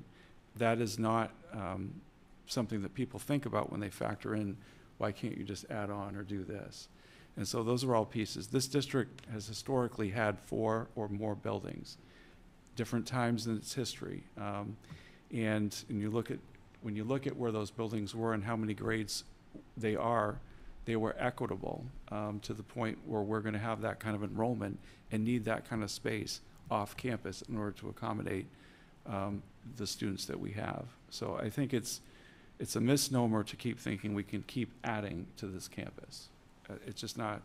We've had it looked at so many different times, and it's really not a feasible option. And I don't think, I'm going to dare say, speak for parents in this district, probably do not want their kids going to such a congested, and I would say almost an unsafe place when we get to that point, if that's that many students. Can I add to that and emphasize a couple points you made? One is, I know some neighbors, people I've met, have asked, like, they see the huge modulars we put in and have asked, like, well, so see, you've got space. You just turn those into permanent.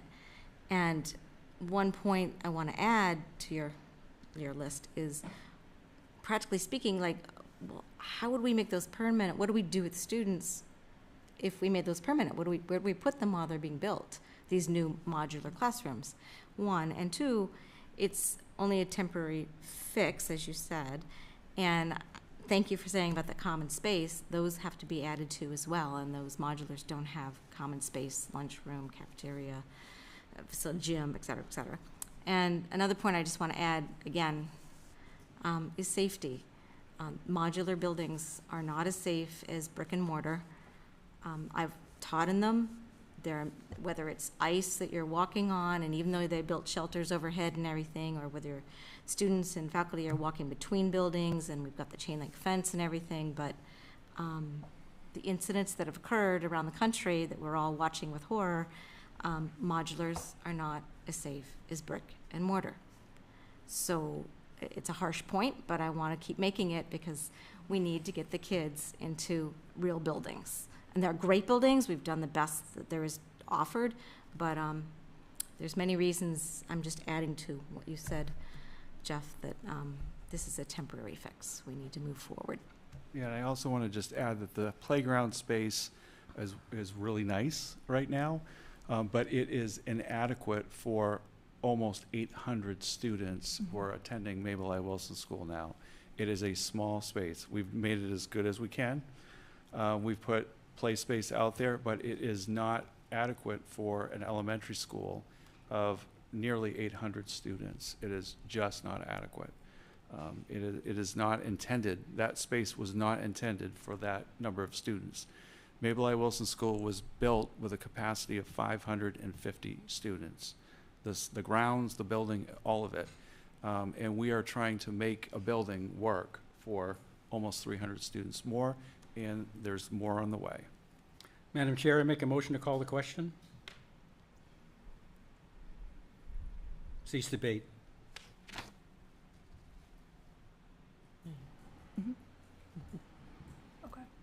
So do I call for a vote? Is that, If you have a second. oh, would somebody like to? I don't. Okay. I still have more to discuss here, because Okay. this is, on the surface, yes, like we know that this is a problem. Like, I think if you had a vote right now, do we need to come up with a solution? You poll the communities, I think 90% of the community would say, yeah, we have too many kids, there needs to be a solution. My concern is that I feel like our discussion is going down a path that came to an answer last spring. And I'm very worried about going down the same path this year. I've got kids that are going to be directly impacted by this. I've got a kid in second grade, a kindergartner, and then a baby who would probably be in the new school.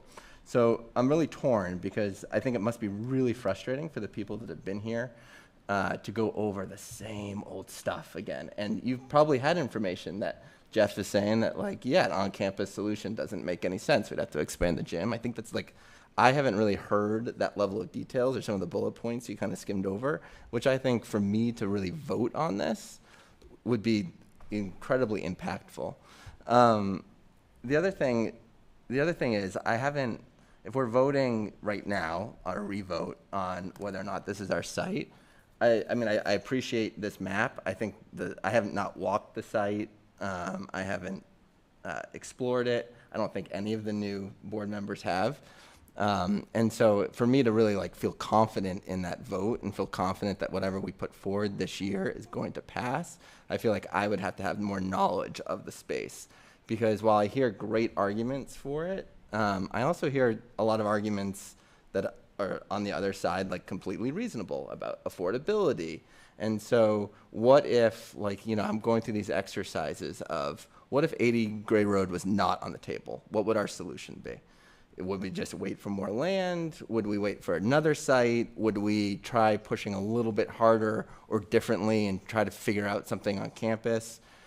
I don't know. So if we were to put this up for a vote right now, I think I would have to abstain because I don't have all the information. I'm just concerned with this. Looks very much like what we had last year that failed. I don't want us to fail. And I feel like if we were going to consider, like Leanne said, this is just a vote on the site. If we were going to get something done this year, which is I think what we want to do because timing is of an essence, I think that the plans would be relatively unchanged.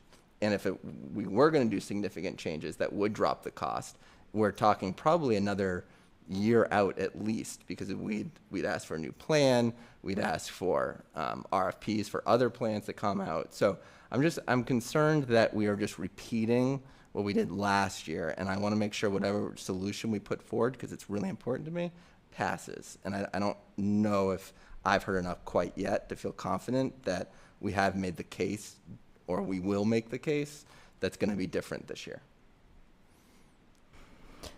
Tim, I appreciate that because I know a lot of people feel like we are not considering why people voted no, that maybe we haven't done enough of our due diligence on that. And certainly a lot of people saying, yeah, it's crowded. I completely agree. I can't afford it. Just straight up saying to me, I don't know that I could afford this. And that is an extremely difficult decision that every family's going to have to make. And I concur with you because I was in your place, last year. And when I had to go home to my husband and say, this is what we're voting on, and trying to educate myself and get myself up to speed, I had to really immerse myself in it because we're not just voting on this as a school board who, we're hands off. Some of us have kids who are going to go to that school, and we're all taxpayers. All of us are taxpayers. We're married to taxpayers. So I don't know if this helps you at all. But one of the ways that I had to just sort of reconcile this for myself, I thought back to a time when our Honda Pilot was just, everything short of duct tape is what we were doing to keep this thing on the road. And we had to really sit down. Our mechanic was saying, it's time. And we decided to, hold off another year. We sat down, we decided, no, we're gonna keep it on the road for another year. In another year, it became very clear. And of course, by then we ended up spending more money. We sat down, and we talked about all the different things that this means, because the voice that was ringing in our ears was what our parents had always said, which is the cheapest car you'll ever own is the one you already have, right? So at what point do we say, we're gonna have to take on a car payment? And I feel like I know it's not a perfect analogy. Please don't think that I, am aligning this perfectly. But for me as a taxpayer, that's how I have to come at this is either way, we would be spending money to keep the pilot on the road. So do I want to just keep putting money into it for temporary fixes, or do I want to actually say, okay, it's time, even though this means taking on a car payment that we genuinely, really had to struggle with. So I don't know that helps people who are listening. I guess I hope that people understand one of the things that we know is if you vote no on 80 Gray Road, you're not voting to not spend any more money. We are going to have to raise our budget every single year as enrollment grows. So it's not a matter of, should we spend money or should we not? It is a matter of where are we going to put that money? And yes, it's a big difference, but just like ultimately it was worth for us to put that money in a new car that got great mileage and had a fabulous warranty and all that stuff, that we ultimately felt that was the financially prudent choice for our money. And I feel like as a taxpayer, if I'm going to be paying taxes anyway, my taxes are going to be going up because of what's happening in our community, I would rather spend a little more, maybe more than a little, to invest in a long-term solution that I feel is the best use of my tax money. So I don't know if that's resonating for anybody, but it helped me come to that decision. No, I appreciate that, and I think it's different than my personal decision. I just think that I would really benefit from seeing why people voted no. And if we had a question on like a survey, if we submitted a community survey, and we had a question out there that was, is it money? And is there a certain amount of money to the solution that you would be comfortable with spending, or these types of tax implications? Or what is it about 80 Gray Road that you don't like? Is it, the land? Is it the amount of land that we're having? I think that would be really beneficial, because if we went down the road of if we essentially submitted the same plan again, I think we might change the road that we're on, knowing the information of why they said no. So if we got a majority of people saying there's really no chance that I'm going to vote yes on this, I don't think any increase is good, then I think that might impact how we move forward with this. At the same time, I just think that I think understanding a little bit more of the reason no, and understanding what the cost would be of other solutions that we have. For example, even if it was crazy and chaotic, which I agree, I would hate to be bringing my kids to a construction zone for the next 5 years, what would the cost of that be in both resources but also just safety? Is it even possible? I think for me to feel comfortable with this vote, I think I would have to have a little bit more information. And I think we have the ability to get some more of that information and not rush for tonight, and get some of that information, a survey out, and potentially, provide details, or we could speak to former board members, speak to our town board members, speak to Jeff about historically and ask questions about that, and really get a pro and con list of the other possible solutions. So just getting back to the land, I have a question, and then can make other comments, I guess, from my perspective based on that. But just to make sure that I have the the facts on the land correct. I don't know if any of this has changed since the information that I looked at, but so it's $1.2 million for 76 acres, with 17 acres of that being developable. Does that sound? That's right. It's about 17, 18 acres. 17, 18 acres. Okay. So I just really appreciate the opportunity to revisit the question. There being 4 new board members, I think it's really important that the board is unified, because I do think that this will be a heavy lift, and very much, you know, took the opportunity to dig in more than I had so far, and tried to really focus on understanding that the renewal vote that we would be making tonight is on the land. So thank you for the clarification of those numbers. I think, you know, what was really compelling for me in looking at it is understanding that one campus is not a solution for what we're looking at, and also the number of other properties that have been looked at over the years. The process, as mentioned, going back to 2018, with multiple people involved, but then, you know, just the list of sites, which, I don't know, there's certainly more than 10 on the list that I came up with, and I know more than that who were proactively reached out to through the process that Leanne described, in addition to the RFP earlier this year that identified 3 sites. And, you know, I think there have been there have been understandable reasons for those properties being ruled out as possibilities. And as we look at the space that can be used at 80 Gray Road, I think that, you know, it seems like the right location in my mind, having reviewed all of that information. And I think that there is still opportunity, you know, going back to Denny's comments at the beginning, to think about the design of the building and whether there are different things that we can do there, which, you know, that seems like that's making up the majority of the cost. So if there are different things that we can do there, and even if, you know, we needed to reduce the size, that is the property that gives us the most land of any of the properties that have been more recently reviewed to even be able to expand to meet future needs. So I like the opportunities that gives us, and yeah, that's where I'm at.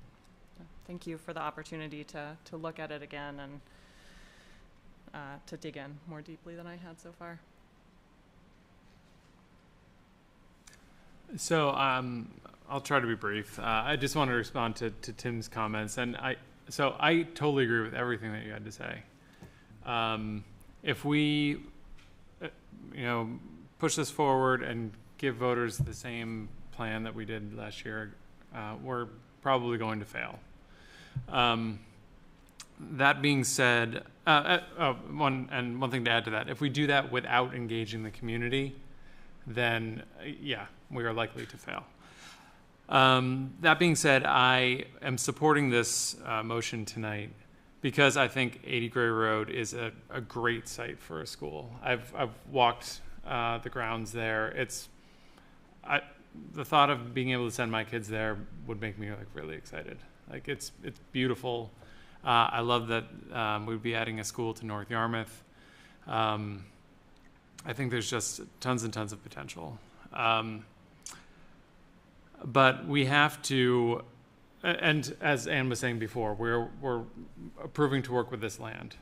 We need to use this as an opportunity to work with the community to come up with a plan that includes a facility that meets the district's needs and includes a financial plan that will work for our community, which is really hard to do. But achieving that balance in a way that works for our community is absolutely essential if we're going to be able to move forward with this.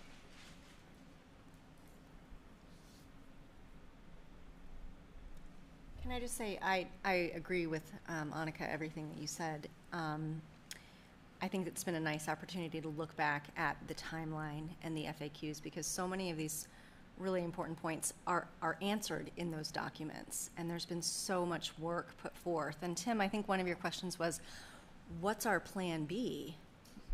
And I think the silence really says to me that we don't have a good plan B. We can't keep working with the property we have for the multitude of reasons that you've pointed out. And through an extensive and exhaustive search, there aren't other properties in either of our towns that are for sale or being offered. And not only was the public solicited, but then somebody took the time to then go and find property and say, this might work for us, are you interested? So it feels like the stones have been turned. Because I think, what is our plan B is a great question, but it seems like we may not have a plan B at this point unless, somebody has some property to offer. But I agree, it's been a nice opportunity to go back through the absolutely exhaustive timeline to look at what's happened to date, all of the works that's been done that leads us to 80 Gray. And I too am in support because I think it's our opportunity.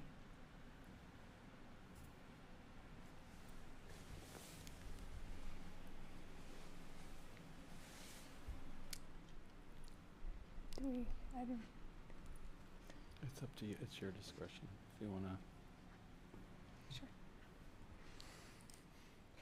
Just because we're trying to be standard. Oh, I know. Bill Young, you all know me.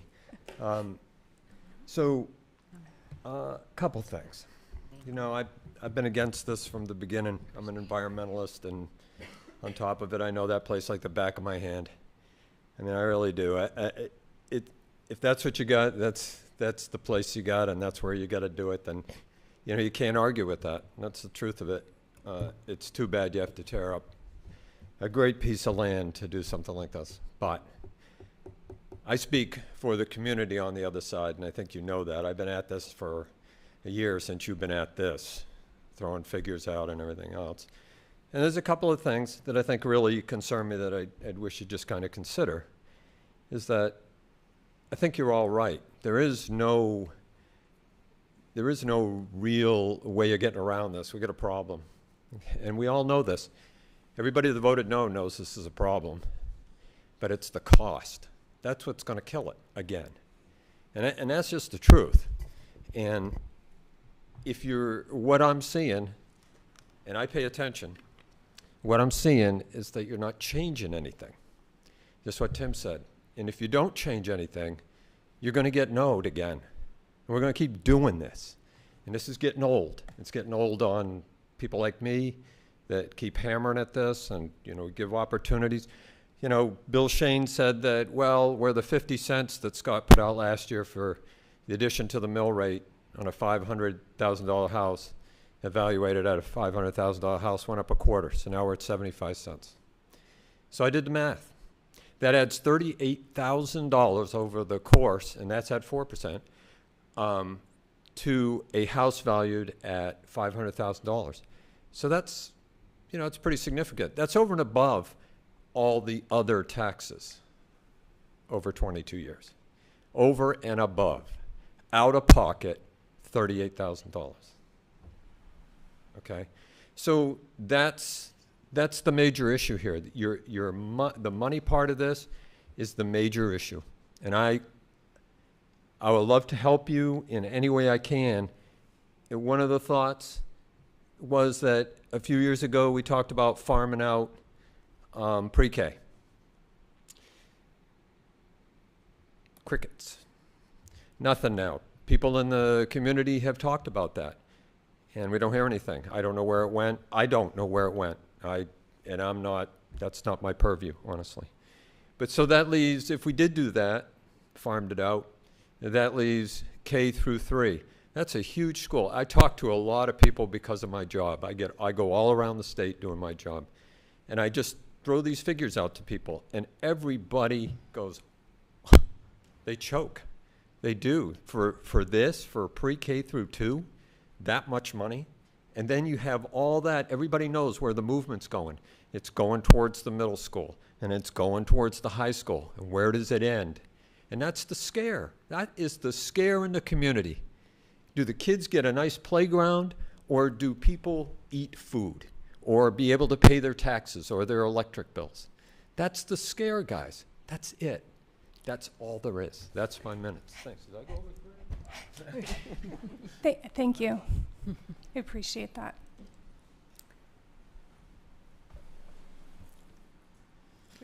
Jeff, can you maybe answer the pre-K question? Because I think there is some misconception about Yeah, that. we, right now we have 32 students and a half-day program each. So we have 16 students in the morning, 16 students in the afternoon.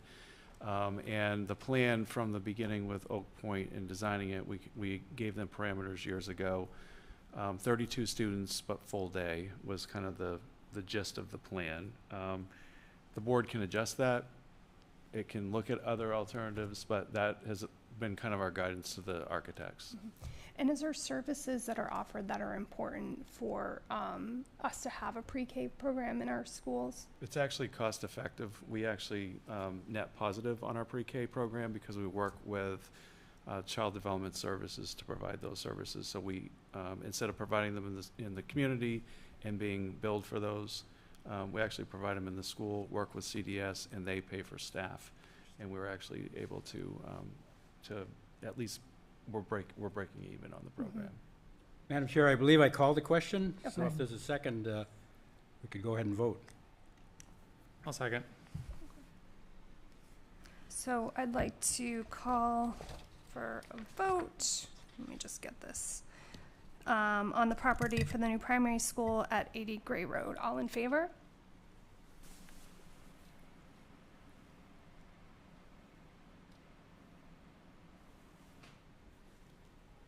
Great.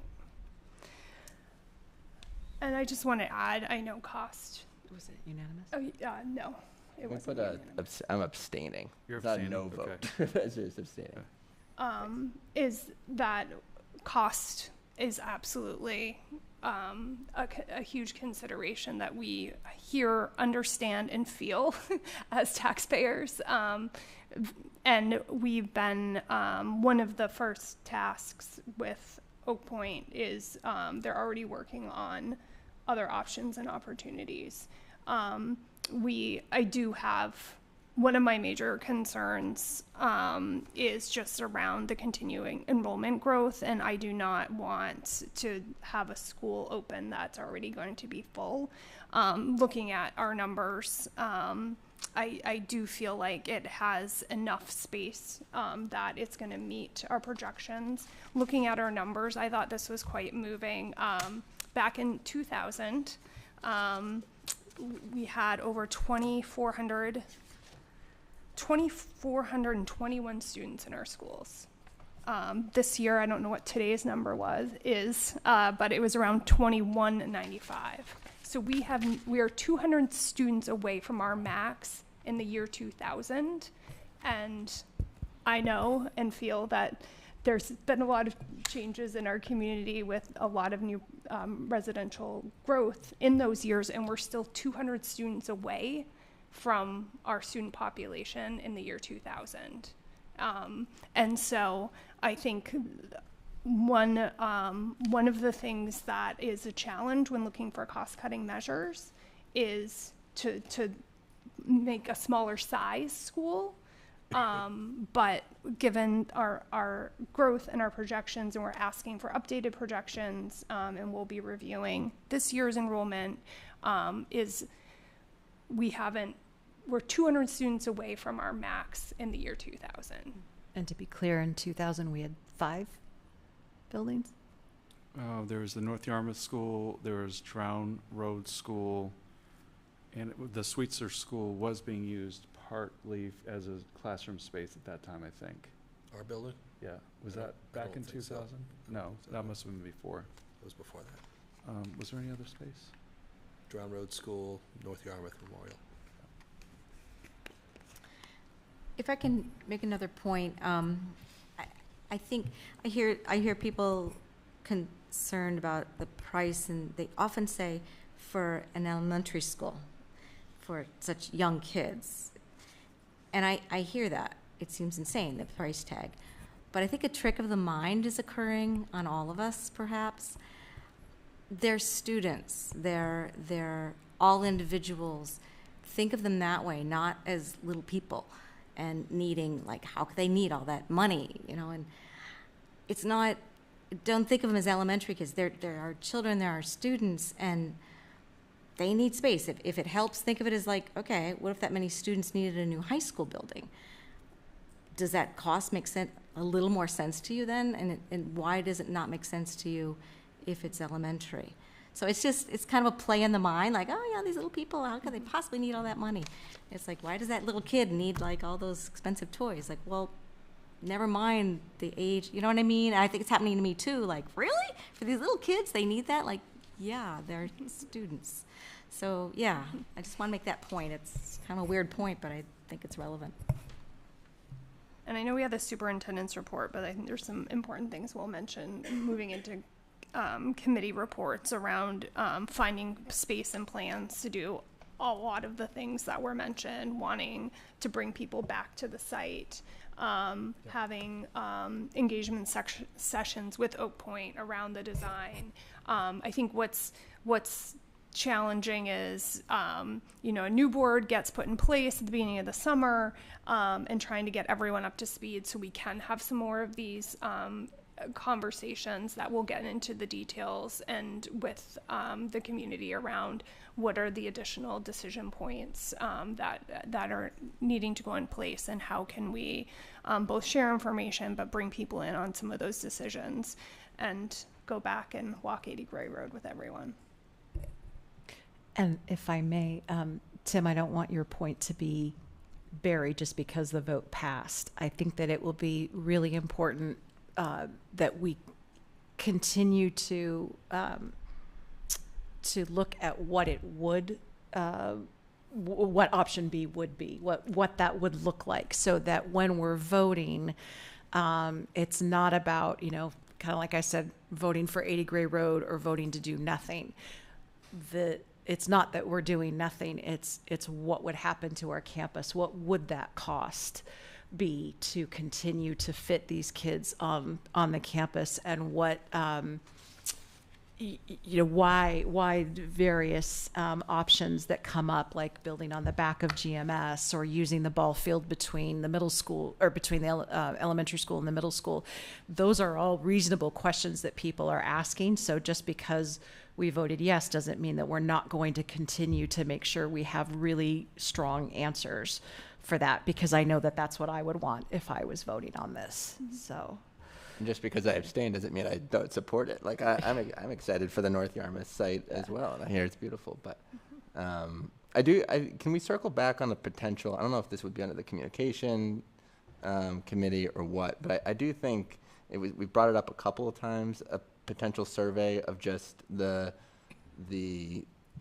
I don't know if it would be on the vote from last year, like some of the rationale, but just like a follow-up survey of what it would take to get people comfortable with that solution. Good thing you're on that committee. I know. If that's where the best place for it to be, is that where is the Right. best place for it to be? I don't know, but I don't want that to get lost. I do want to continue that engagement with them as well. Yeah, there's pretty broad agreement that that's the direction we want to be going. Great. Okay.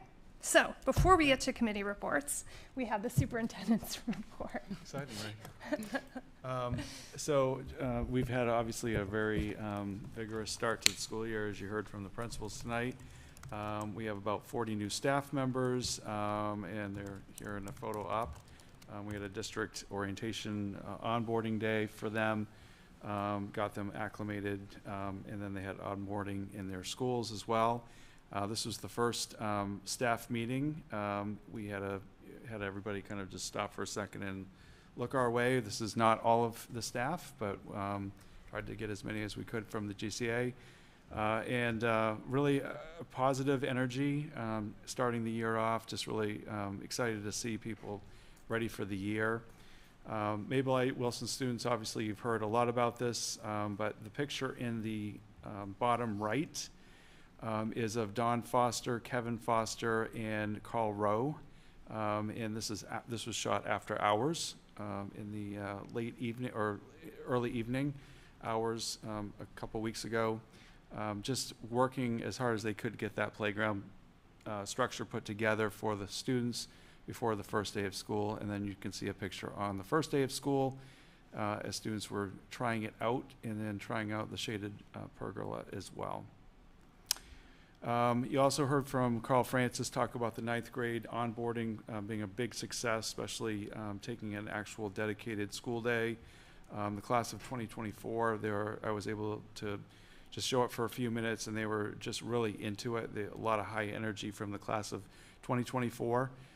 The seniors helping the freshmen out, dressing up and singing and anything they could to get the 9th graders comfortable with the day, and it was a good day. We also brought our consultant, Lawrence Alexander, in. Lawrence meets with students a lot as well. He worked with all of our fall student athletes at the beginning of the fall season a couple weeks ago, just talking about how to build a positive legacy and be a positive role model for all students in the school.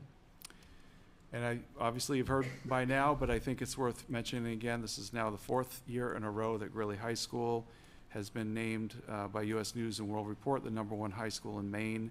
But I also think it's important to point out that it's ranked 571 out of 25,000 high schools in the United States that were reviewed. So congratulations not just to the staff and students at the high school. This is a pre-K through 12 and a community accolade. This is for all of our students, staff, families, and both of our towns and all of our community members. This is huge. This is, in fact, I don't believe there has been a high school 4 years in a row since U.S. News started to rank high schools, colleges, middle schools, et cetera. We haven't gotten the middle school rankings yet. But just hats off to everybody for their hard work. And then the final part of my report tonight is just talking a little bit more about policy IJJ, providing a little more information, not just to the board, but to anyone viewing this. And knowing that policy IJJ, which is selection of educational books and materials, is aligned with our district vision, the policy that we have in place, which one of our vision statements is communicating with diverse audiences, bridging geographic, linguistic, ideological, and cultural barriers. In 1997, Maine adopted the Maine Learning Results and revised it in 2011. And since then, Maine has moved to a standards-based model. Back when I started in education in the early 90s, as a teacher, there was a prescribed curriculum. It came in a notebook that looked like this, much thicker for whatever subject area or multiple subject areas. You're handed the keys to your classroom in those 5 notebooks. And the curriculum was typeset before computers were really a big deal. And it was a pretty stagnant curriculum, and it told you the books you had to use. It had a list of books that you were able to use and ones that you were not able to use, or didn't have a list of ones that you couldn't use, just the ones you could use. And everything was spelled right out what you had to do. Well, since the Maine Learning Results, we have moved away from that model in Maine. So now teachers are teaching towards a standards-based system. We do have obviously a lot of curriculum areas that are tighter than just having standards, such as we adopt math programs, and those programs are then, we train our teachers on how to use them, our staff, and there's alignment to the program, but they're supposed to be aligned to the standards in the state. And we measure progress on those through identified assessments. So teachers and librarians have a lot more flexibility today than they did back when I started in terms of selecting books and being creative in the classroom. And that was really the point, is that the legislature wanted Maine to not be, and this is the word they used back in 1997, a backwater state with a backwater economy. They wanted Maine to be competitive, not just in the United States, but globally. So the legislature made a huge effort with the Maine Learning Results to give more flexibility to educators, more ability for educators to select current books, knowing that the information age made a lot of things available and possible that had not been available prior to that. So we've moved away from telling students what to learn, and we've been moving for 2-3 decades now to helping students understand how to learn, unlearn, discern, and think critically. Are we there yet? No, we're not there yet. We're moving in that direction. So we're not perfect, but we're moving in that direction. Policy IJJ addresses 2 different areas: classroom, grade level, and department collections. So we have a lot of books, a lot of materials in our classrooms, grade levels, and departments.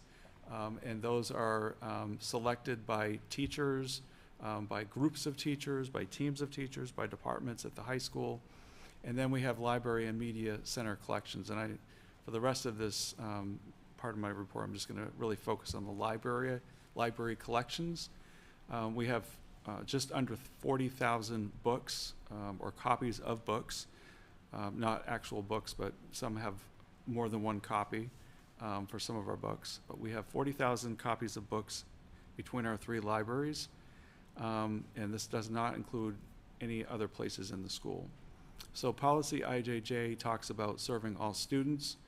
And in that policy, right at the beginning, it says the board seeks to provide a wide range of educational materials at all levels of difficulty with diverse appeal and representing various points of view. And it is the responsibility of our schools not to decide or to manage all the time what are those divergent viewpoints, but to just simply make sure that we have access, that students have access and teachers have access to a lot of books and materials that speak to a wide variety of things. And I'll tell you, just personally, I could go into any of the 3 libraries. I can go into the town library, and there'll be books that I'm like, ugh, I would never read that book. I'm never going to look at that book. That's just not for me, or I don't even agree with that topic. And I think we all do the same thing, and kids do the same thing too. They do.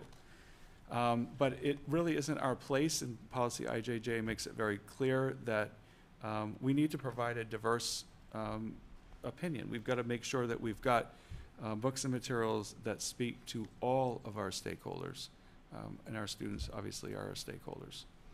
So in our schools, our library media specialists all have library media degrees, by the way, and they are expected by policy and also by their own practice to look at a variety of things. And I won't read all these things, but you can see that there's a long list of things, and this is just part of the things that they do. But they look at a lot of, kind of standard lists, such as common sense media, school library journal, book list.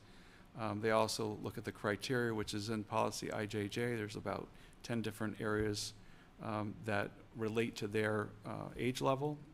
And the American Library Association Maine Student Book Awards, they get recommendations. Students actually recommend books and say, hey, you have nothing on this, especially at the older grades, and will make a recommendation. And so our library media specialists take all that in consideration and spend hours and hours and hours of time evaluating books that potentially would be in their library collection. So all of our library media centers, if you go to MSAD51.org, go to one of the schools, and then go to the library link, you will see that you can search. There's a searchable piece on each website. So anybody in the public, parents, guardians, students, staff, any community member can go and see what we have in our collection at each of our schools. So that's a really neat feature. And for any parents that have any concerns about maybe what is my child reading or could be reading, let me type in a topic or a book I've heard about. I just want to find out if it's there. So that online search capability is there, and I think it's important to say that. But the most important thing I think to say is that parents are parents, and parents should encourage their children to talk about what they read. I have a high schooler myself, and I actually saw a book that he was reading, and I was asking him about it. And I think that's what we're supposed to do as parents. And it's about your own kids. Recognizing that we all have different opinions on these matters. Our staff have different opinions on these matters. Not just parents, but staff members too. And certainly our students do. And policy IJJ is a strong policy. It was recently updated. It protects everyone, but it also protects, and I think this is why I highlighted it, protects parents and their rights to decide what books are suitable for their own children. And I'm talking about the library collections specifically right now. without infringing on other parents' rights to allow their children to make their own choices about what they want to read. So it's important, if we're just talking about parent rights or parent and guardian rights, parents and guardians have the ability to talk to their kids and make sure that there's books in the collection that speak to the kinds of books they want their children being able to pick from the library. And that's school library, town library. I think we're talking the same thing. We do have a protocol for someone who is not, for a parent who's not satisfied with a book or material, if it's classroom-based, ones that are selected by teachers or groups of teachers, the parent and guardian can request an opt-out of those specific materials, and that's in our policy. There's criteria that connects to another policy, which is IMBB, and the principal ultimately is the decider on whether or not a student can opt out of the curriculum. The curriculum is the approved curriculum of the district, and there is a process for opting your child out, and we do have parents annually that ask for opt-outs and in various ways or for various reasons, and we do consider those and work with families when that comes up. But I think probably more relevant to current concerns around books, especially in our library collections, and they're not directly related to the curriculum, but they're supplementing the curriculum. Our procedure is in policy, and that's obviously to ask the person who has a concern. If it's a parent, it could be a staff member, it could be a student, or a community member, to first talk about that concern directly with the person who's responsible. If it's a library or media specialist, asking to talk to them about, why is this book in the collection? Can you talk to me more about it? If the person is still not satisfied with the answer, we do have a form that's linked in with policy IJJ, and someone can fill the form out and submit the form to the school administration for consideration. And then there's a process that is outlined in policy. So really the point of all of this is just to talk about IJJ, put it out there, and explain what the policy says, what it doesn't, and the procedures that go with that policy, just so there's clarity around that. And I know that there's been some questions, so just wanted to make sure that the board had that information, and also anyone watching this. I am planning to put this in the newsletter next week as well, just a link to this presentation, if anyone is interested in just reading more about it. So. Thank you. That's it. How often does this happen? We have not had a challenge to a book since I've been here, so it's been 9 years that we haven't had a formal challenge. We've had people question books, but it's been handled on an informal basis through conversations or discussion with staff members or with administration, and no one has actually followed through with that. In terms of opting students out, the area that we see the most is puberty education. We'll usually have 2 or 3 parents a year that say, that part of it I prefer my child to sit out of, and we always consider that and try to do our best to work with the family. So. Other questions? Thank you. Okay, so now we're to committee reports. As mentioned previously, we're still, thank you. We are still finalizing the board committees. There's drafts. Everyone on the board has been assigned to both the standing committees, other committees, and liaisons. We have the call for volunteers out for the equity committee and the newly approved community engagement committee. So I'm excited to add that to the official list that will get posted, along with a draft description. So far, we've had 8 people respond to the call. I don't have numbers by the various committees, but we've had 8 community members express interest, which is great. We're leaving that open until next Monday. So please, if anybody is out there still listening, get your applications in. If you do have interest, feel free to reach out to myself, Kim will be the chair of the Equity Committee, and as mentioned earlier, Megan will be the chair of the Community Engagement Committee. So if you have specific questions about the committees, please feel free to reach out. And then the process will be that the chair of the committee and myself will review the applications, and I believe we said we will notify members by the 18th. We're really excited to get these meetings started, and want to start getting everything scheduled out for the year, and just really excited to have others in the community to be able to join. So I was going to go through, like I said, we do have we have all the, if people want to give a committee report, I'll go through them, and I can say who's the chair of that committee on the draft list. Like I said, because we haven't finalized these, this has been informal so far, but I know because most of the work of the board happens on these committees, it feels like we're already a little late to the game with being very excited to get started on this. So I can go through the committees in order. So we'll start with finance, which Tom is going to be chairing this year. Anything you want to say about the finance committee? Surprised, you're going to be chair this year. Oh my gosh. You win.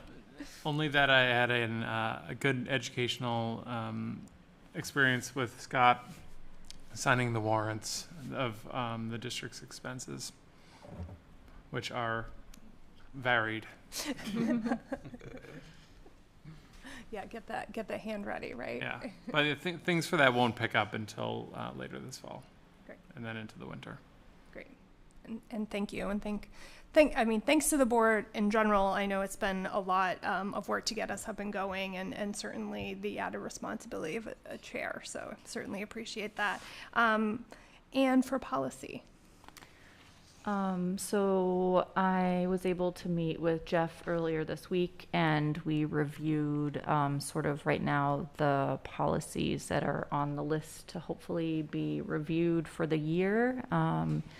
The committee will be prioritizing any policy changes that are due to change in state statute. So most likely the first policies we'll be reviewing will be graduation policy, IKF, and family care leave, which is GBO. And I've reached out to the committee. We'll be setting up virtual committee meetings for every 3 weeks, just given the number of policies that is always on the list. Great. Thanks, Anne. Christina, facilities. I would just like to echo Scott and Jeff and everyone's appreciation of all the work that the crews have done under Don Foster. It's just amazing, and they did indeed work on weekends. I saw them occasionally on weekends when I was around. So also want to thank Scott, Jeff, for arranging a tour for those of the board members and public that wanted to see the new facilities.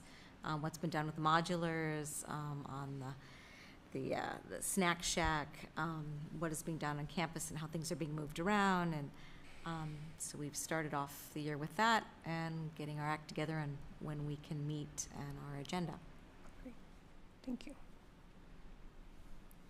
And I think one of the things on the list would be the longer term facilities plan with the consideration of the 2 acres, and I'm assuming right between that and community engagement, really engaging on figuring out what we can do as a school to use those additional acres. We did note, it was noted how many items outside the snack shack and the rearranged other building out there, what can and should be moved. And now that we can, that we have new land, but that's long range. It's not immediate. Right.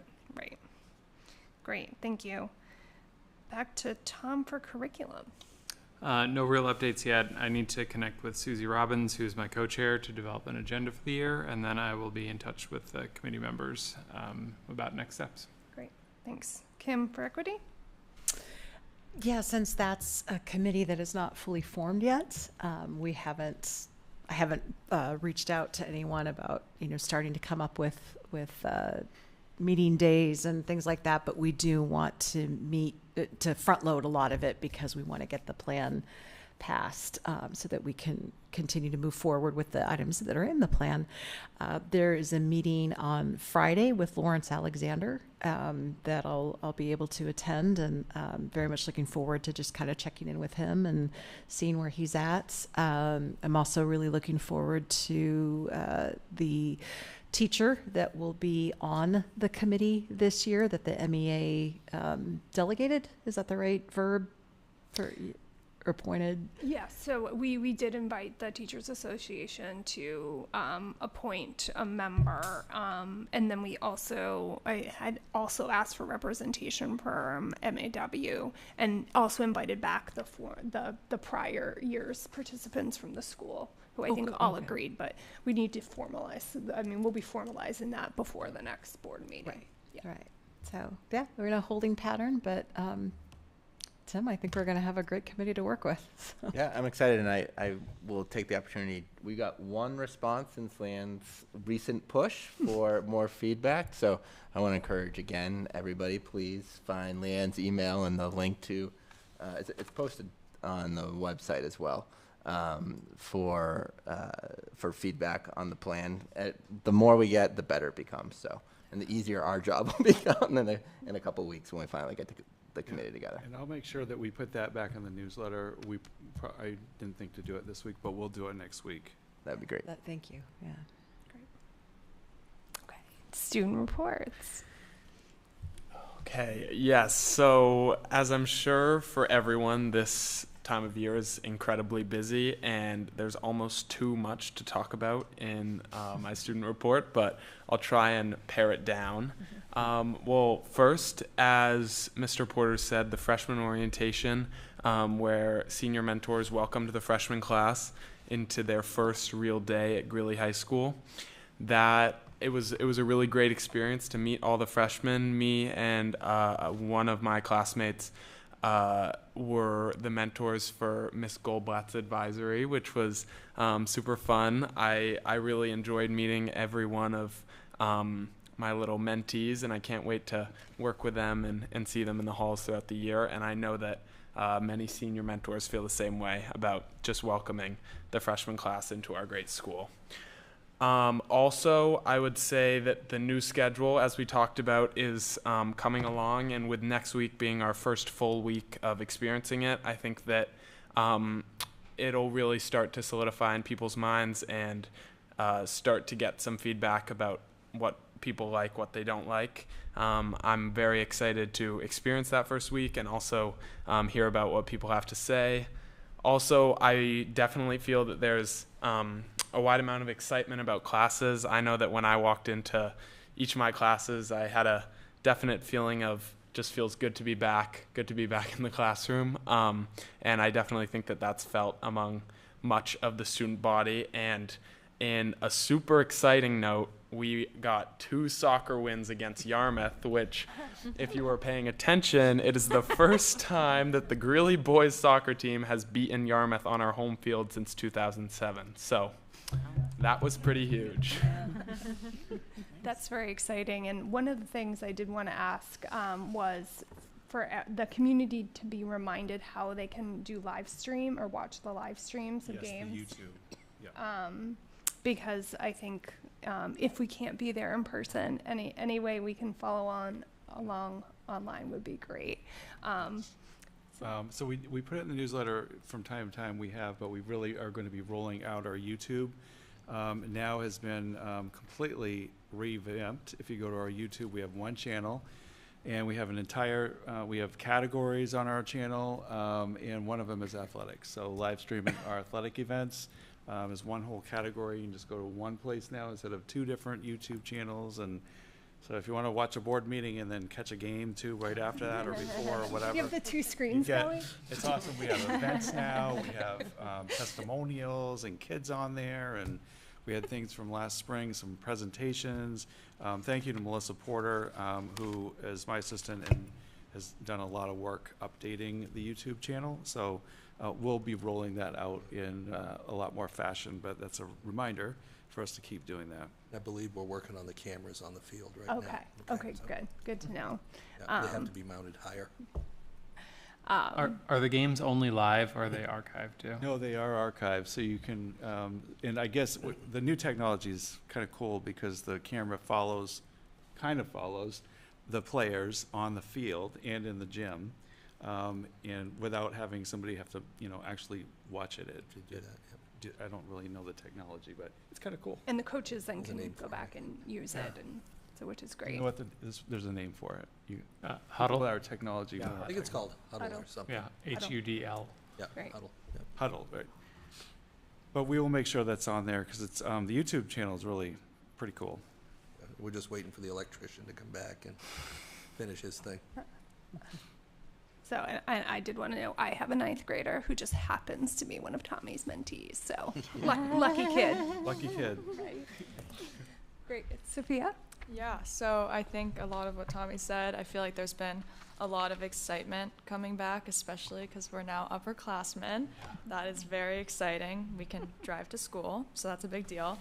Also, we have a lot more options of course choices this year, so we have like paths, IB, AP. There's just so many more options for juniors this year. So it's been really fun to be able to branch off more.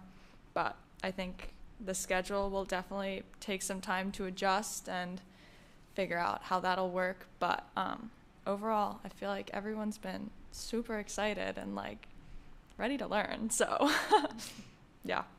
Great. Thank you so much. Was there any ad hoc committee reports? No, I will just add though that just as a reminder, the wellness committee ended last year with the goal of looking at nutrition for the district starting this year. Great. Great. Thanks, Anne. All right, so the next item is communications, and this is a funny item to me because I couldn't quite figure out what it was last year, and I still can't figure out quite what it is this year. And I guess being the chair, it can be whatever I want, which doesn't feel that fulfilling. I would just like to say that I prefer that we know what this item is in the future, and I know that our agenda is governed by policy, and I would like for us and the public who sees the agenda to understand what to expect in the communications agenda item. So I'm open to suggestions around what would be important to cover, if anything, during that item. I think it was maybe a way to not sneak, I don't want to use that word. And I've asked other chairs, how did you use this item? But I think it's announcements that, any announcements that, okay. There's, I don't know, some activity or event coming up in the community and just making people aware of it. I just thought of one right now as we were talking. I just put up on the screen, obviously our website, but the YouTube channel, we did move it as well, so it's more prominent on our website, and this may be the first time a lot of people are seeing it this way. But if you go to the YouTube, it was kind of hidden you have to go to different links. So we put it right on the main page. And now when you go to YouTube, you'll see the board of directors meetings, the school building project, Grilly athletics, live stream games that have been archived.